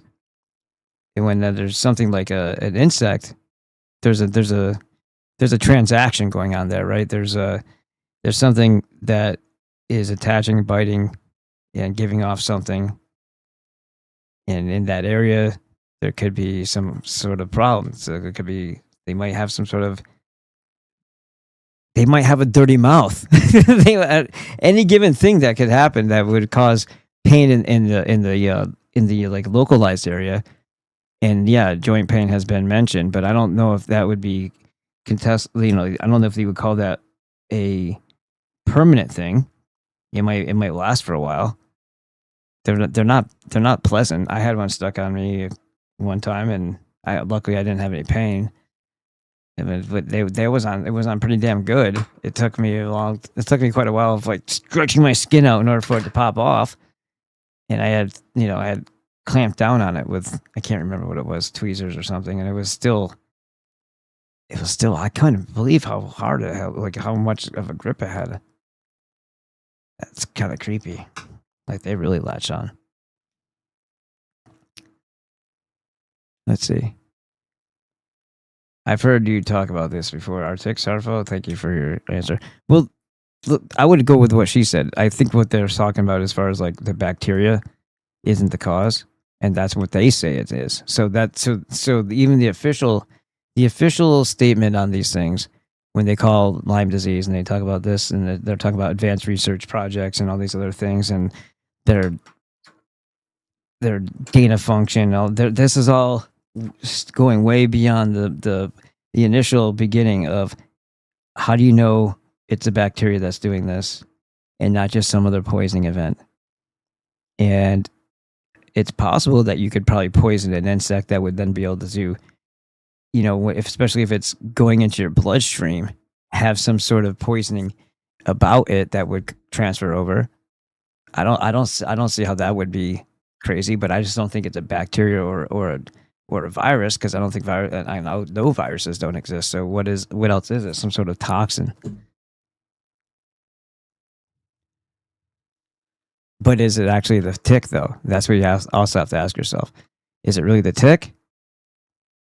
Or is it a combination of things, like not having the proper nutrients, eating a kind of a poor diet, so you're already in a position where something that the tick is providing, which is something bad, like some sort of poison or toxin, affects your system so dramatically that if you don't have all these other things, lined up, like your diet in order, you're not eating bullshit, and then you're having, all the nutrients that you need for your body to heal itself, it might be extra hard on your body when it does happen, which I think would be probably the case. But as far as is it the actual tick, or was there also a poisoning event occurring?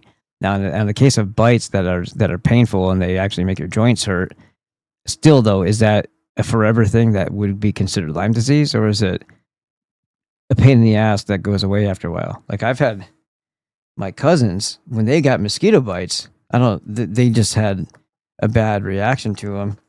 They would get theirs would spread out like this big, like over a size of like a $50.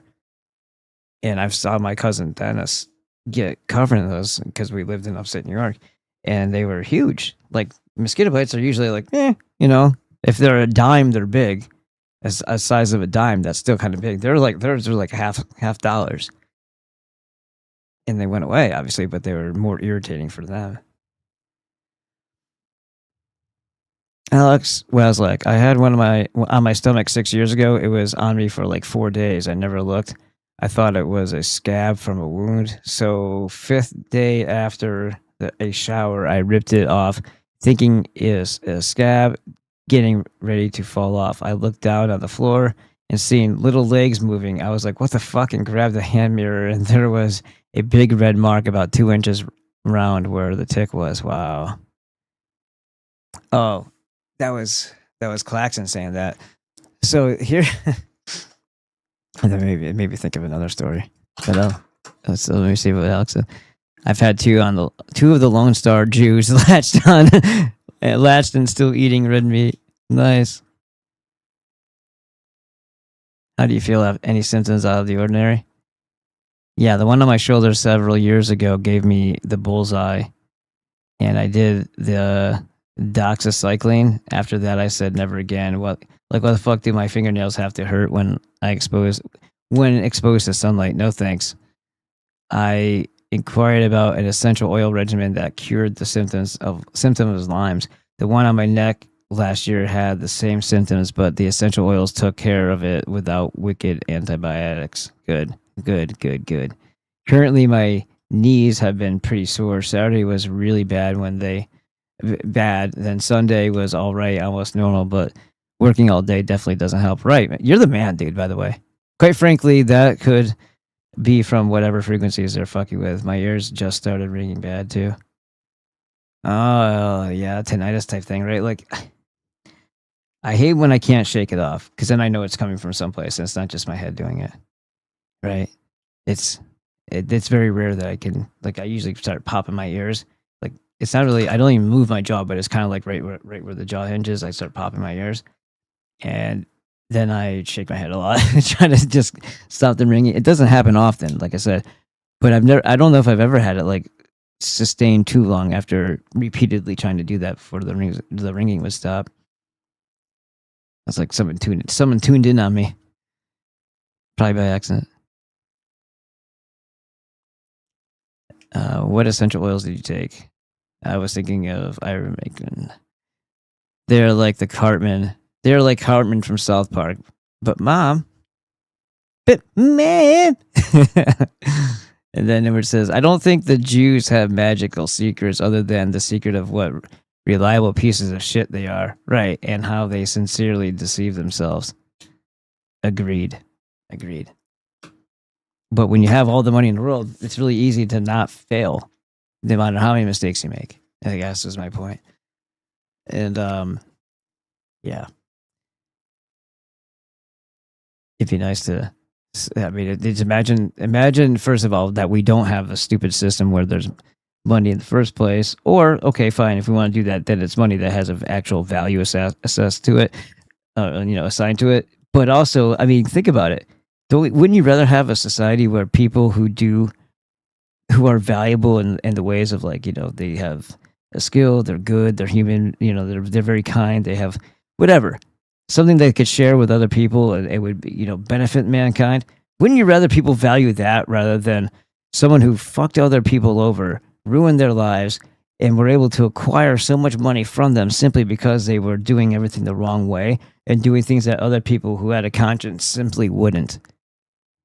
And that's how they got ahead, because they just didn't care who they were screwing over, and they would look you dead in the eye when they did it. Like, I don't think that should be rewarded moving forward. I just don't think that's a good thing. Well, we got lots of comments here. Hold on. I'm just going to be reading comments tonight. All right, let's see. Hey, Ballbusters, just going to chill and listen. All right, Paladin. Oh, by the way, somebody... Possibilities, Texas? I made you a mod. Judicial. Yes, the judicial system. Cancer, another thing that has only existed since the reptilians have owned out every fucking corporation and industry. Right. Poisoning the place. Oh, so I have another theory. Because remember I asked, why the hell would people who were able to go back then and just stake out a plot of land and that was their home? There wasn't this thing of, oh, I own this thing and now you gotta buy it for me type of thing. When it comes to the land, right? It's one thing when somebody's established there. It's another thing when it's open and you go and you just make a life out of it. And now, oh no, I'm the realtor. I gotta tell. It's like, who the fuck told you owned a piece of fucking, of the world or of nature of this? Look, what? Anyway, the point is, why would people come to the cities and live in that filth and in that disease for the Industrial Revolution?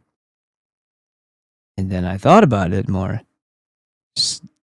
For the same reason that this shit's happening now. They poisoned. They did something. They fucking killed. They went after. They pulled a Bolshevik revolution somehow. Some like during the same time period, pre or just after Civil War, because there's the Industrial Revolution just happens to fall in, and then the incorporation and all that other stuff. Because it never made sense to me. Like, these people had farms; they could live off the land. Why would they give all that up just to be in horrific living conditions, living on top of each other and working themselves to death? What was their incentive to do that? Well, their incentive to do that was they probably were being killed and pushed off the land. There was probably a great effort, and this again makes me wonder if there was a technology, because we looked at all these old buildings, these beautiful buildings in the middle of nowhere with nothing else going on around them. Because why? Because they were reclaimed basically over time, because everybody abandoned them that was still alive, that weren't killed off, and they went and they started working themselves to death in a filthy environment for the Industrial Revolution. So what incentivized them to do that rather than live in paradise? Something not very good. It's just I'm trying to my best to put the pieces together of the puzzle of the America that used to be prior to the Civil War, or maybe, during that period of transition. And I say Civil War because that's what we're told. Something happened, and I'm sure there was that element too, but there may have been other things going on too that were more fucking strange and unsettling than even that war.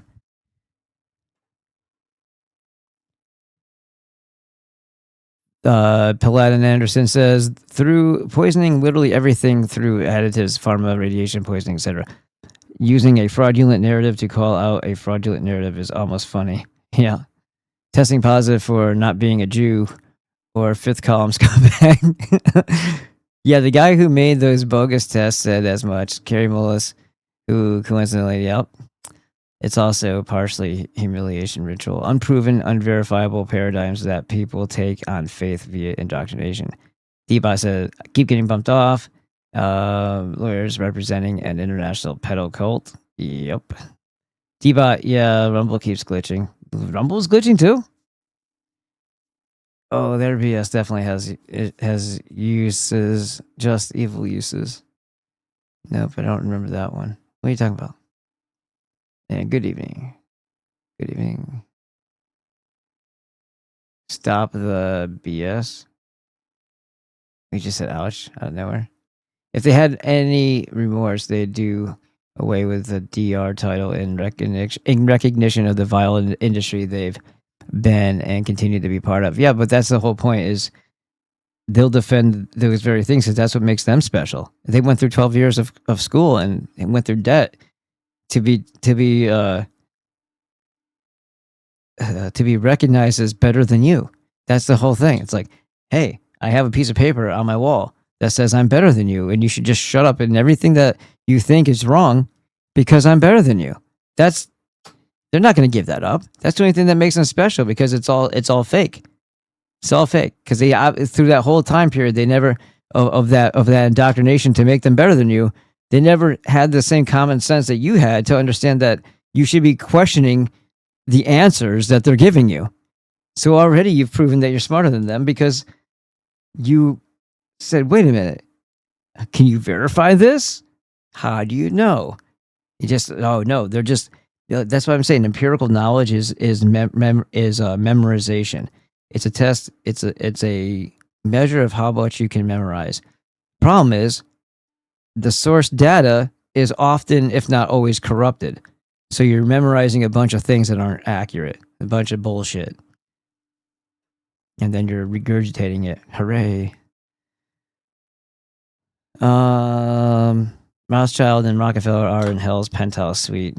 Good fucking riddance. And they're still here. They're still the families. The entities have not stopped. And may their families soon join them. Yeah, that'd be good. AI, they are technically demonic entities. Well, that might even be a total, like what we're using as far as AI is concerned, I think is bullshit. I think that whatever they're actually working with D-Wave and all that shit, it might be something completely different, or it might not be anything. I think it might be a whole other thing, to be honest with you. It's some kind of deal with the devil where they thrive from suffering. Ticks are especially a pain in the ass if they attach to you. All right, what else we got here? Anybody else? Gold Ranger, Dramatic. We got those two already. Alrighty. And I don't need that. I don't really need that. AI Prison Planet. The dangers of AI and data centers and why Americans are turning against them. Like, isn't it obvious? I'm gonna look at this real quick. Let's do a couple of these, I guess. I really wanted to get into it more. And I actually wanted to go on. Let's pick up this a little bit, because we did this yesterday. I already did the elliptical today, but I feel like I should do it again. Or I have to work on something. Like, I have to either get... I don't know what to do, honestly. I'm going to have to do something soon, though. And I want to be able to pick that. It's my life, my destiny. Damn it, motherfuckers should just have gone to the goddamn website. Everything would be good. Actually, there's a lot of people that went to the website. I'm just being that's not fair. There's a lot of people who've gone to the website. A lot of people have done a lot of things, but I might have to consider getting back into another store here soon. It's just the timing doesn't seem right. But I don't give a fuck. I can make anything work. Nothing's ever the right time. Just do it. Constitutional view. From a constitutional perspective, the IP28, remember, raises serious concerns about property rights, a foundational God-given right, economic liberty, self-government, and the proper role of civil authority.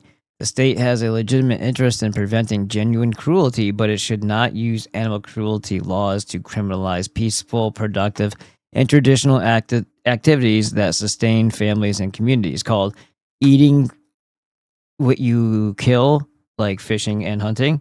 Right. They sustain families and communities. Correct.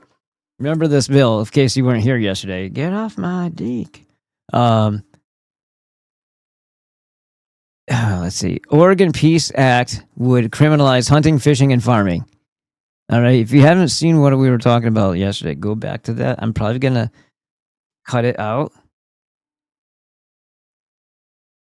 and post it on its own. It was a very good portion, like a large portion of yesterday's show. Because I went off on some tangents, but I think it was for the best.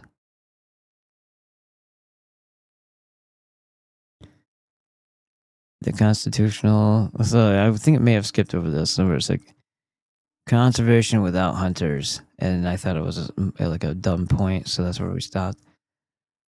Our system of government is built on ordered liberty, private property, and local accountability. IP28 moves in the opposite direction. Oh, you mean like inversion? Things that are absolutely completely stupid, and you should be slapping people over the side of the head. Like, what are you thinking? Like, why did you come to us with this? You want everybody to stop doing all this stuff that is useful and life-sustaining in the middle of a time where all other food sources, which would be none, if every country, if every state followed this logic, like, why is it that only Oregon, right? And then, well, then you would want every other state to follow suit, which would make everybody starve to death eventually, because every the only things that would still work would be factory farms, provided this bill gave them exemptions, which in that case, going after the small farmer, which is actually more honest, more soulful beings running a farm, you've just made it so that only the most wicked farms are still in existence, because of your insanity of making everybody have to be a vegetarian/vegan. And everybody was starved to death because all other food is poisoned by those factory farms because they're part of that system. So if you don't have any independent sources of food, which is exactly what this bill is actually pushing towards, well, then you're only going to have the poison available to you, and that's going to kill you too. So something that could look like an orange, hey, that's an orange. It has vitamin C. It has blah, blah, blah. Fructose, yay. And then you eat it, but it's been genetically modified. It's been sprayed with all kinds of stuff that seeps through the peel into the orange. It may have even, for all we know, because they get shot happy, they injected the fucking thing. You don't see the injection mark. So the thing that would have one time been nutritious now does something harmful to you. And this is exactly what Codex Alimentarius talks about too. Is that even when they like sustaining, when you are striving for sustenance simply to survive, the foods that you do eat will be vapid. They'll be void of all the things that your body needs. So people, they were talking about the massive starvation. The starvation is essentially malnutrition, and starvation, but malnutrition especially, because even when you're getting food, it's not having anything that you need. and and everything, but you're going to get a shit ton of poisons every time you put anything in your mouth. So lack of the nutrients that keep you healthy so you can defend yourself from poisons, and then shit tons more poisons. That's the world that this well, we're going that way anyway, but that's what this bill's trying to accelerate. It would empower the state to treat farmers, hunters, anglers, ranchers, and others as criminals for practices that have long been part of human life and responsible stewardship. Yeah, part of life and responsible stewardship. Exactly. It would also undermine Article 4, Section 4 of the U.S. Constitution, which guarantees every state a Republican form of government by allowing activist-driven mandates to override the livelihoods. Yeah, right. A Republican form of government. But what it's undermining is it's undermining it because it's allowing activist-driven mandates to override the livelihoods and customs of large segments of the population. This is also why ballot box biology is so dangerous. Wildlife management, people who are not qualified, and I'm telling you, the experts obviously are the least qualified because they're the ones who misinform the rest of the idiots, and then they just have an emotional response to it. So they're the ones that, by their acceptance of the lie, make it real because it's widely held belief. Beliefs are not facts. Beliefs are a cult. When you believe something, you don't know it. It's because it's a belief, right? If you yourself personally can't come to that conclusion yourself that's been presented to you, then you have accepted somebody else's statement as true without confirmation, which means it's a belief. And if you believe it, it's a religion. It's not like science or fact. It's a religion.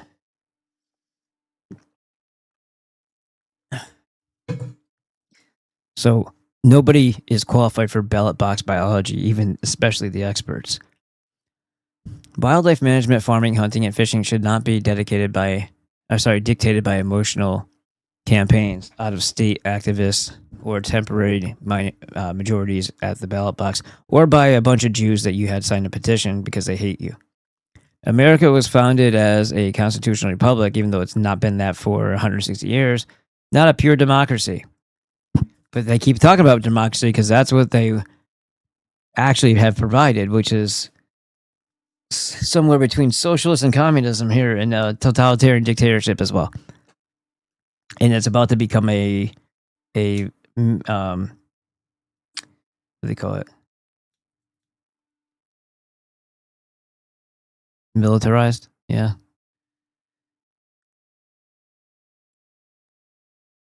Precisely because the founders understood that majorities can become tyrannical when they trample the rights of individuals. Right. And they could also be stupid and give you a lower quality of life because they're retards. They shouldn't be making decisions. You don't go, hey, Jimmy, I know you're 5, but how about you take the wheel and I'll just assume everything's going to be it's kind of a windy mountain there, Jimmy. You know, but just be careful. Here you go. I'm going to sit in the passenger seat. You got it from here, buddy. Something like that.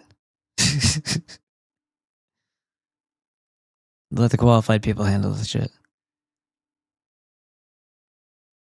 Let's see. And by qualified, you're simply not a short-sighted retard who continues to repeat what other people say and go rawr like a mob, right? Mob rule. The stupid people, they don't know what they want, so don't let them decide. They have no clue what they want. They will scream and kick and stomp up and down for that thing that will be harmful to them and will be very harmful for you. So don't let them have that thing.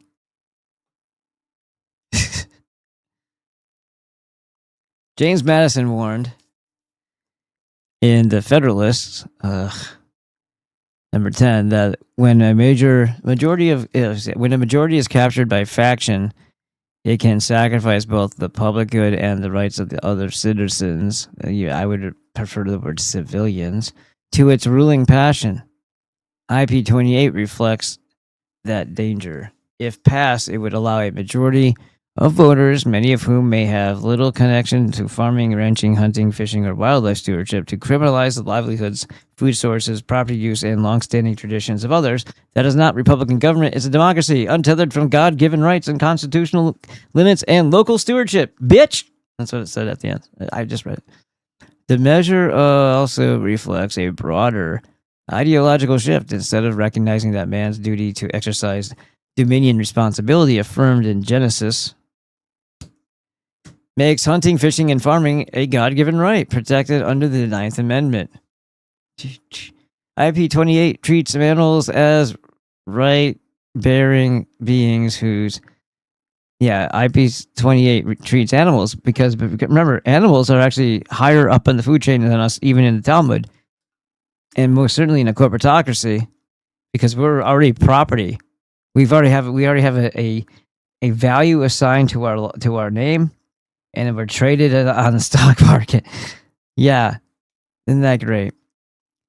Animals as rights-bearing beings whose bodily autonomy must be protected by criminal law.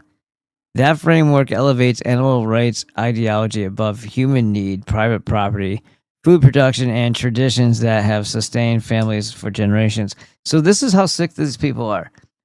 You can't eat meat, okay? What about human? Oh, I guess that's fine. Because think about it. They just don't want you to hurt the poor animals. They hate people.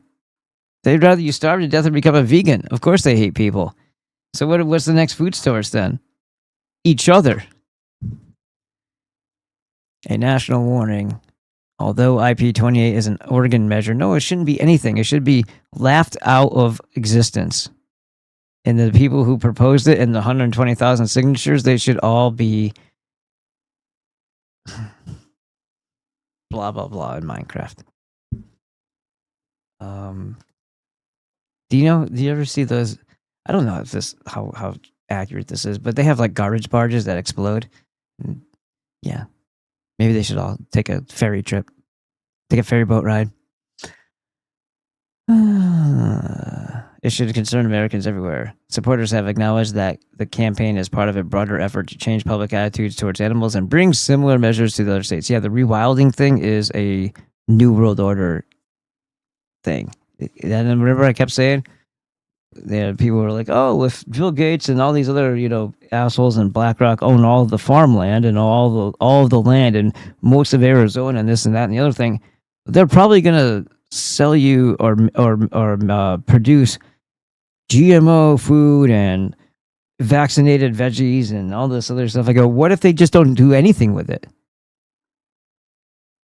If they do nothing with it, it's just as detrimental because then there's no food.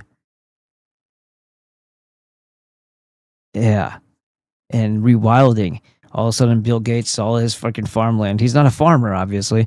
Just turns into freaking overgrowth. He owns it. Can't do anything with it. It's private property. Sorry, bro.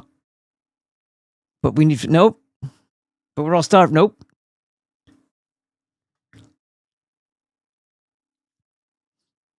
That's assuming he's going to take on the responsibility to continue to produce food just because he bought farmland. When he bought farmland, he can do whatever the fuck he wants with it, as proven by a bunch of data centers going on pristine farmland wherever they can, so that there's less pristine farmland to be left over for actual farming. Yeah, it says, for example, a chief petitioner of IP28, David Michelson, you hear that? Get him. Get him! This is an initiative we bring to states across the country over the long haul. If such proposals gain traction, the consequences could extend far beyond Oregon. So he's warning you. I'm a Jew and I'm going to kill you. Mickelson. Americans should reject genuine animal cruelty, but they should also reject radical measures that criminalize lawful hunting, fishing, farming, and food productions. True stewardship respects both animals and people. It protects property rights, sustains local economies, preserves food security, and allows families and communities to live without unnecessary government interface. Oregonians should carefully study the IP28 before voting. behind the peaceful sounding names is a sweeping proposal that would reshape agriculture, wildlife management, research, and rural life. Citizens in every state should also remain alert because the same animal rights agenda could soon appear on ballots everywhere. The proper solution is not more government control, but a return to a constitutional principle as private property, responsible stewardship, and local accountability. I hope they never mentioned that we do not live in this system that all these things would apply to. That we need to actually eliminate and then restore that which we had, but we have to eliminate, we have to dissolve, we have to get rid of those who created the incorporated, because they're going to have a stake, they're going to have a claim on this, and they're not going to go quietly. This is their corporate. This is their, they incorporated every fucking thing. We as the people have to overhaul and get rid of this. Speaking of tick, this is embedded pretty freaking deep. All claims that they have through and the banking, we just have to reject it and just go a different route with it. None of this shit, we don't owe them anything. We fought all these wars to increase their power and their reach and all their in all their territories. We did that because we're idiots, because we didn't know that we were helping the devil, I guess, even though the Bolshevik Revolution and the hanging out with Uncle Joe should have been more than obvious to Americans. And it probably was. I'm sure there was a bunch of backlash. This is shit that you don't hear about because they don't have to tell you in history what happened. I'm sure there's a bunch of people that were outraged by that. And outraged by what we did to Germany. But those people are dead now. So it's just the way it goes.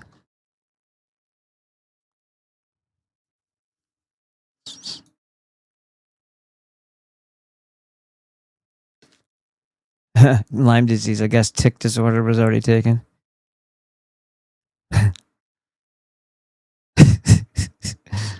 Get back. Oh my god, he's doing that to his mouth. Get back 6 feet. What a fag. The masses like to cry out of change, cry out for changing, like babies. Yeah. Communism is when Jewish gangsters take over your government and then your economy. Capitalism is when Jewish gangsters take over your economy and then your government. Fascism is when Jewish gangsters scream when you interfere with their takeover attempts. Yeah. Well, I mean, also capitalism has never been actually pursued here properly because that was a corporatism the whole time. They called it capitalism. So the failures of they said the failure of capitalism. Well, you have to actually practice it first before you can judge it up or down.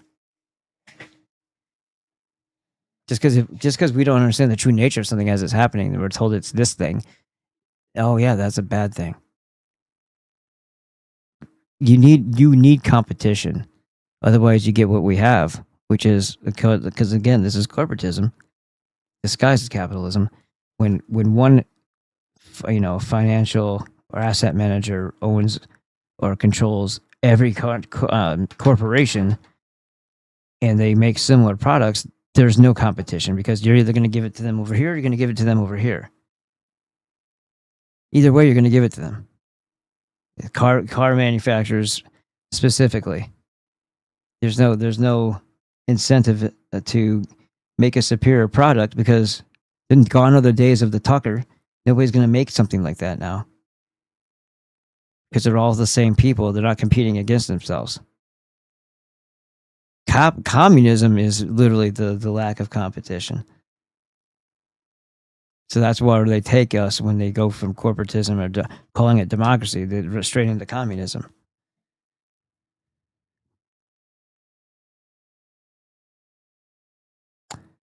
I think we're good. It's been late. I will do the other things tomorrow.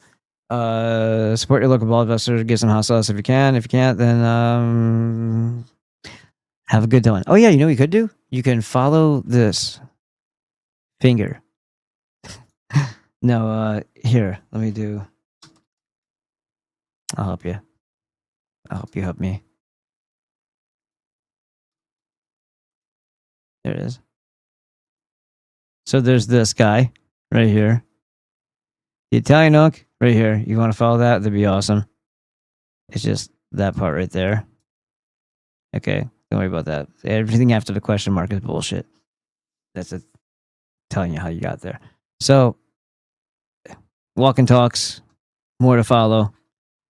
If you want to follow there, that's awesome. If you're not already following on Rumble or FTJ, do that. If you're not already a member of FTJ, pay the $5 a month to do that. I don't make any of that. I don't get any of that. Okay. That's just so that you can have access, and because it helps for the cost, not my, but the website's cost for it to be running. And right. And then let's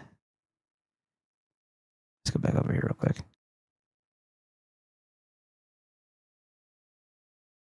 Okay, anyway. Oh, I never heard this. Those drills don't make any sense unless they were using squatters. Maybe those who lost their homes to the fires as target practice in Pasadena. Let me read that over. I said those drills don't make any sense unless they were using squatters. Maybe those who lost their homes in the fires as target practice in Pasadena. They announce a merger and then they get right to normalizing what could be actual attacks on civilians under a cover story with the news saying it could go on for years. Now they've told you to be expecting it wherever and whenever. It's going to be interesting if what I said about the government taking chess pieces, i.e. people with leadership skills among the community, off the board before the big game even begins. Right. Remember I said we're going to be, they're taking pieces off the chessboard and most people don't even know that the game started. Right. Well, what happened in Pasadena could have been one of those moments where if there's any legitimate, resistance, maybe that's what they're going around getting rid of at the moment, so that we never even knew we had leadership before we bust out a freaking an Albania of our own. They announced them. I said that.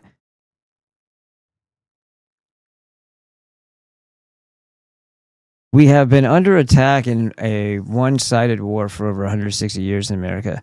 The healthcare is weaponized against us. Candy and ice cream is filled with poisons and targets our children.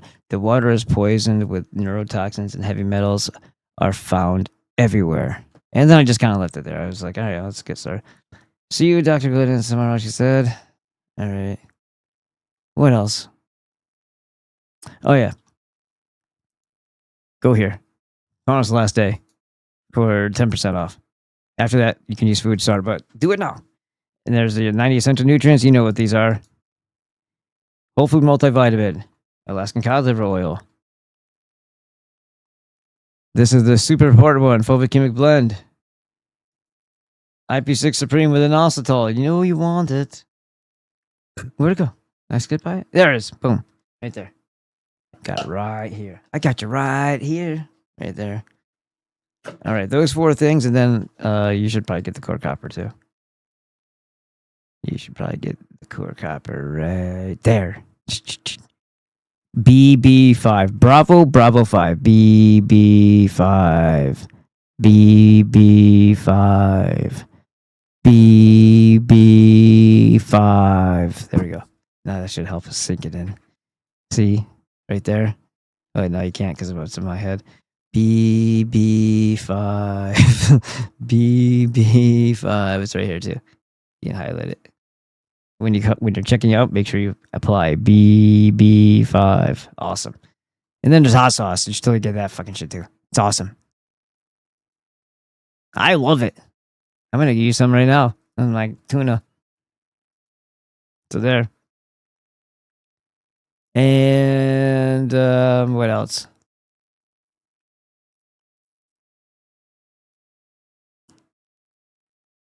Okay, one more.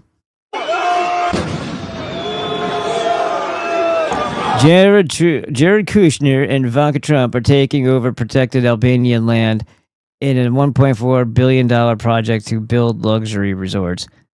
Protesters attacked the Albanian minister that changed the law to make it happen. Yes! Fucking tossing freaking... I love it! Throw shit, broken, get him! Watch it. Watch. You're gonna hear some explosions. You know what that is? You know what that explosion is? This is his house. You know what that is? Those are Molotov cocktails.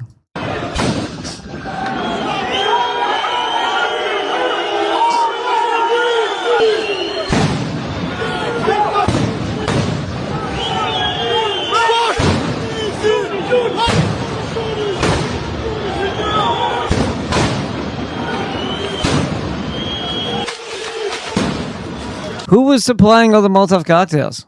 Because I saw one guy like throw like 3 of them.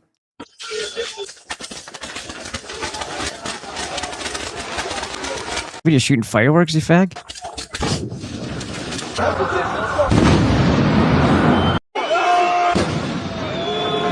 But think about that. When's the last time we had a community of activity like that? We have so much we could be doing. Yeah, fireworks. Because they don't, I guarantee you they're not armed. They don't have guns. And let's see.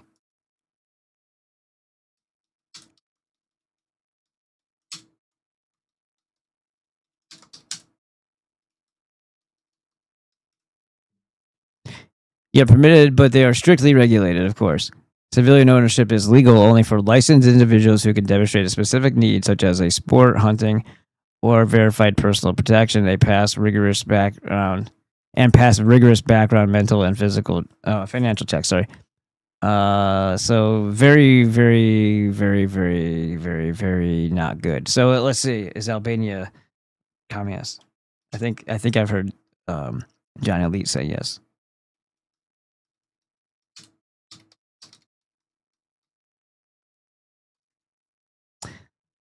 It's no longer a communist country. It transitioned to a parliamentary constitutional republic in the early 1990s, following the collapse of the Soviet bloc and end of communist regime. So it's a Jew country now, even though it's Muslim, mostly. You know who's controlling the money and the finances. Anything? Oh, the communism collapsed. Everything's wonderful now. Yeah, no. It's still the same freaking provocateurs. Today, Albania is a multi-party democratic. Oh, there you go. Fucked up system with separation of powers and an open market economy. It is a Western-aligned nation that officially joined. They're so fucked. Officially joined NATO. The demonic piece of shit presence that fucks with Germany and Russia. Okay, yeah, no. Yeah, no. Yeah, they're not gonna say Jew. They're not gonna say they've fallen, but they have. So yeah, it's the people doing it in spite of all that. When we don't have that problem, well, we do have that problem, but at least it's you understand what I mean. We have firearms. Why the fuck aren't we doing something?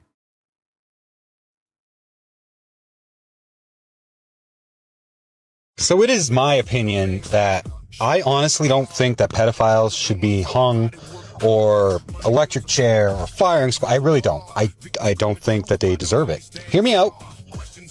I think that there's not enough suffering involved in that punishment. You know what I mean? I think that we need something that is a little more effective. Why do you gotta play Groid music in the background, you asshole? There's a pillory. Yes, I am talking about a pillory. For those of you who do not know what a pillory is, it is something that they used to use for public shaming and punishment. You lock your wrists and your head into this wooden device, and you stand there for whatever duration of time. People often throw stuff at you, but I think that we need to bring those back, set them up in Washington, drag out all the fucking pedophiles, and put them in there. But not for a day, not for 2 days, until they fucking starve to death, until they are in so much agony that they just wither away and stop existing, because that is what they fucking deserve. I am all for that. And those of you who are saying it's not humane, it's inhumane, what those fucks have done is by far inhumane. It is the furthest thing from fucking human there is. Just like this music. All right, we'll do the rest later. Remember, we're at the Asian man's face. Asian man, Asian man. All right, we'll go there. Alfred Tom, NYC, dog. I gotta do that now because of the fucking rap. Fucking people. Okay. This time I'm leaving. But totally, you need to buy some hot sauce. Otherwise, I'm gonna be doing this out of cardboard box. All right, later.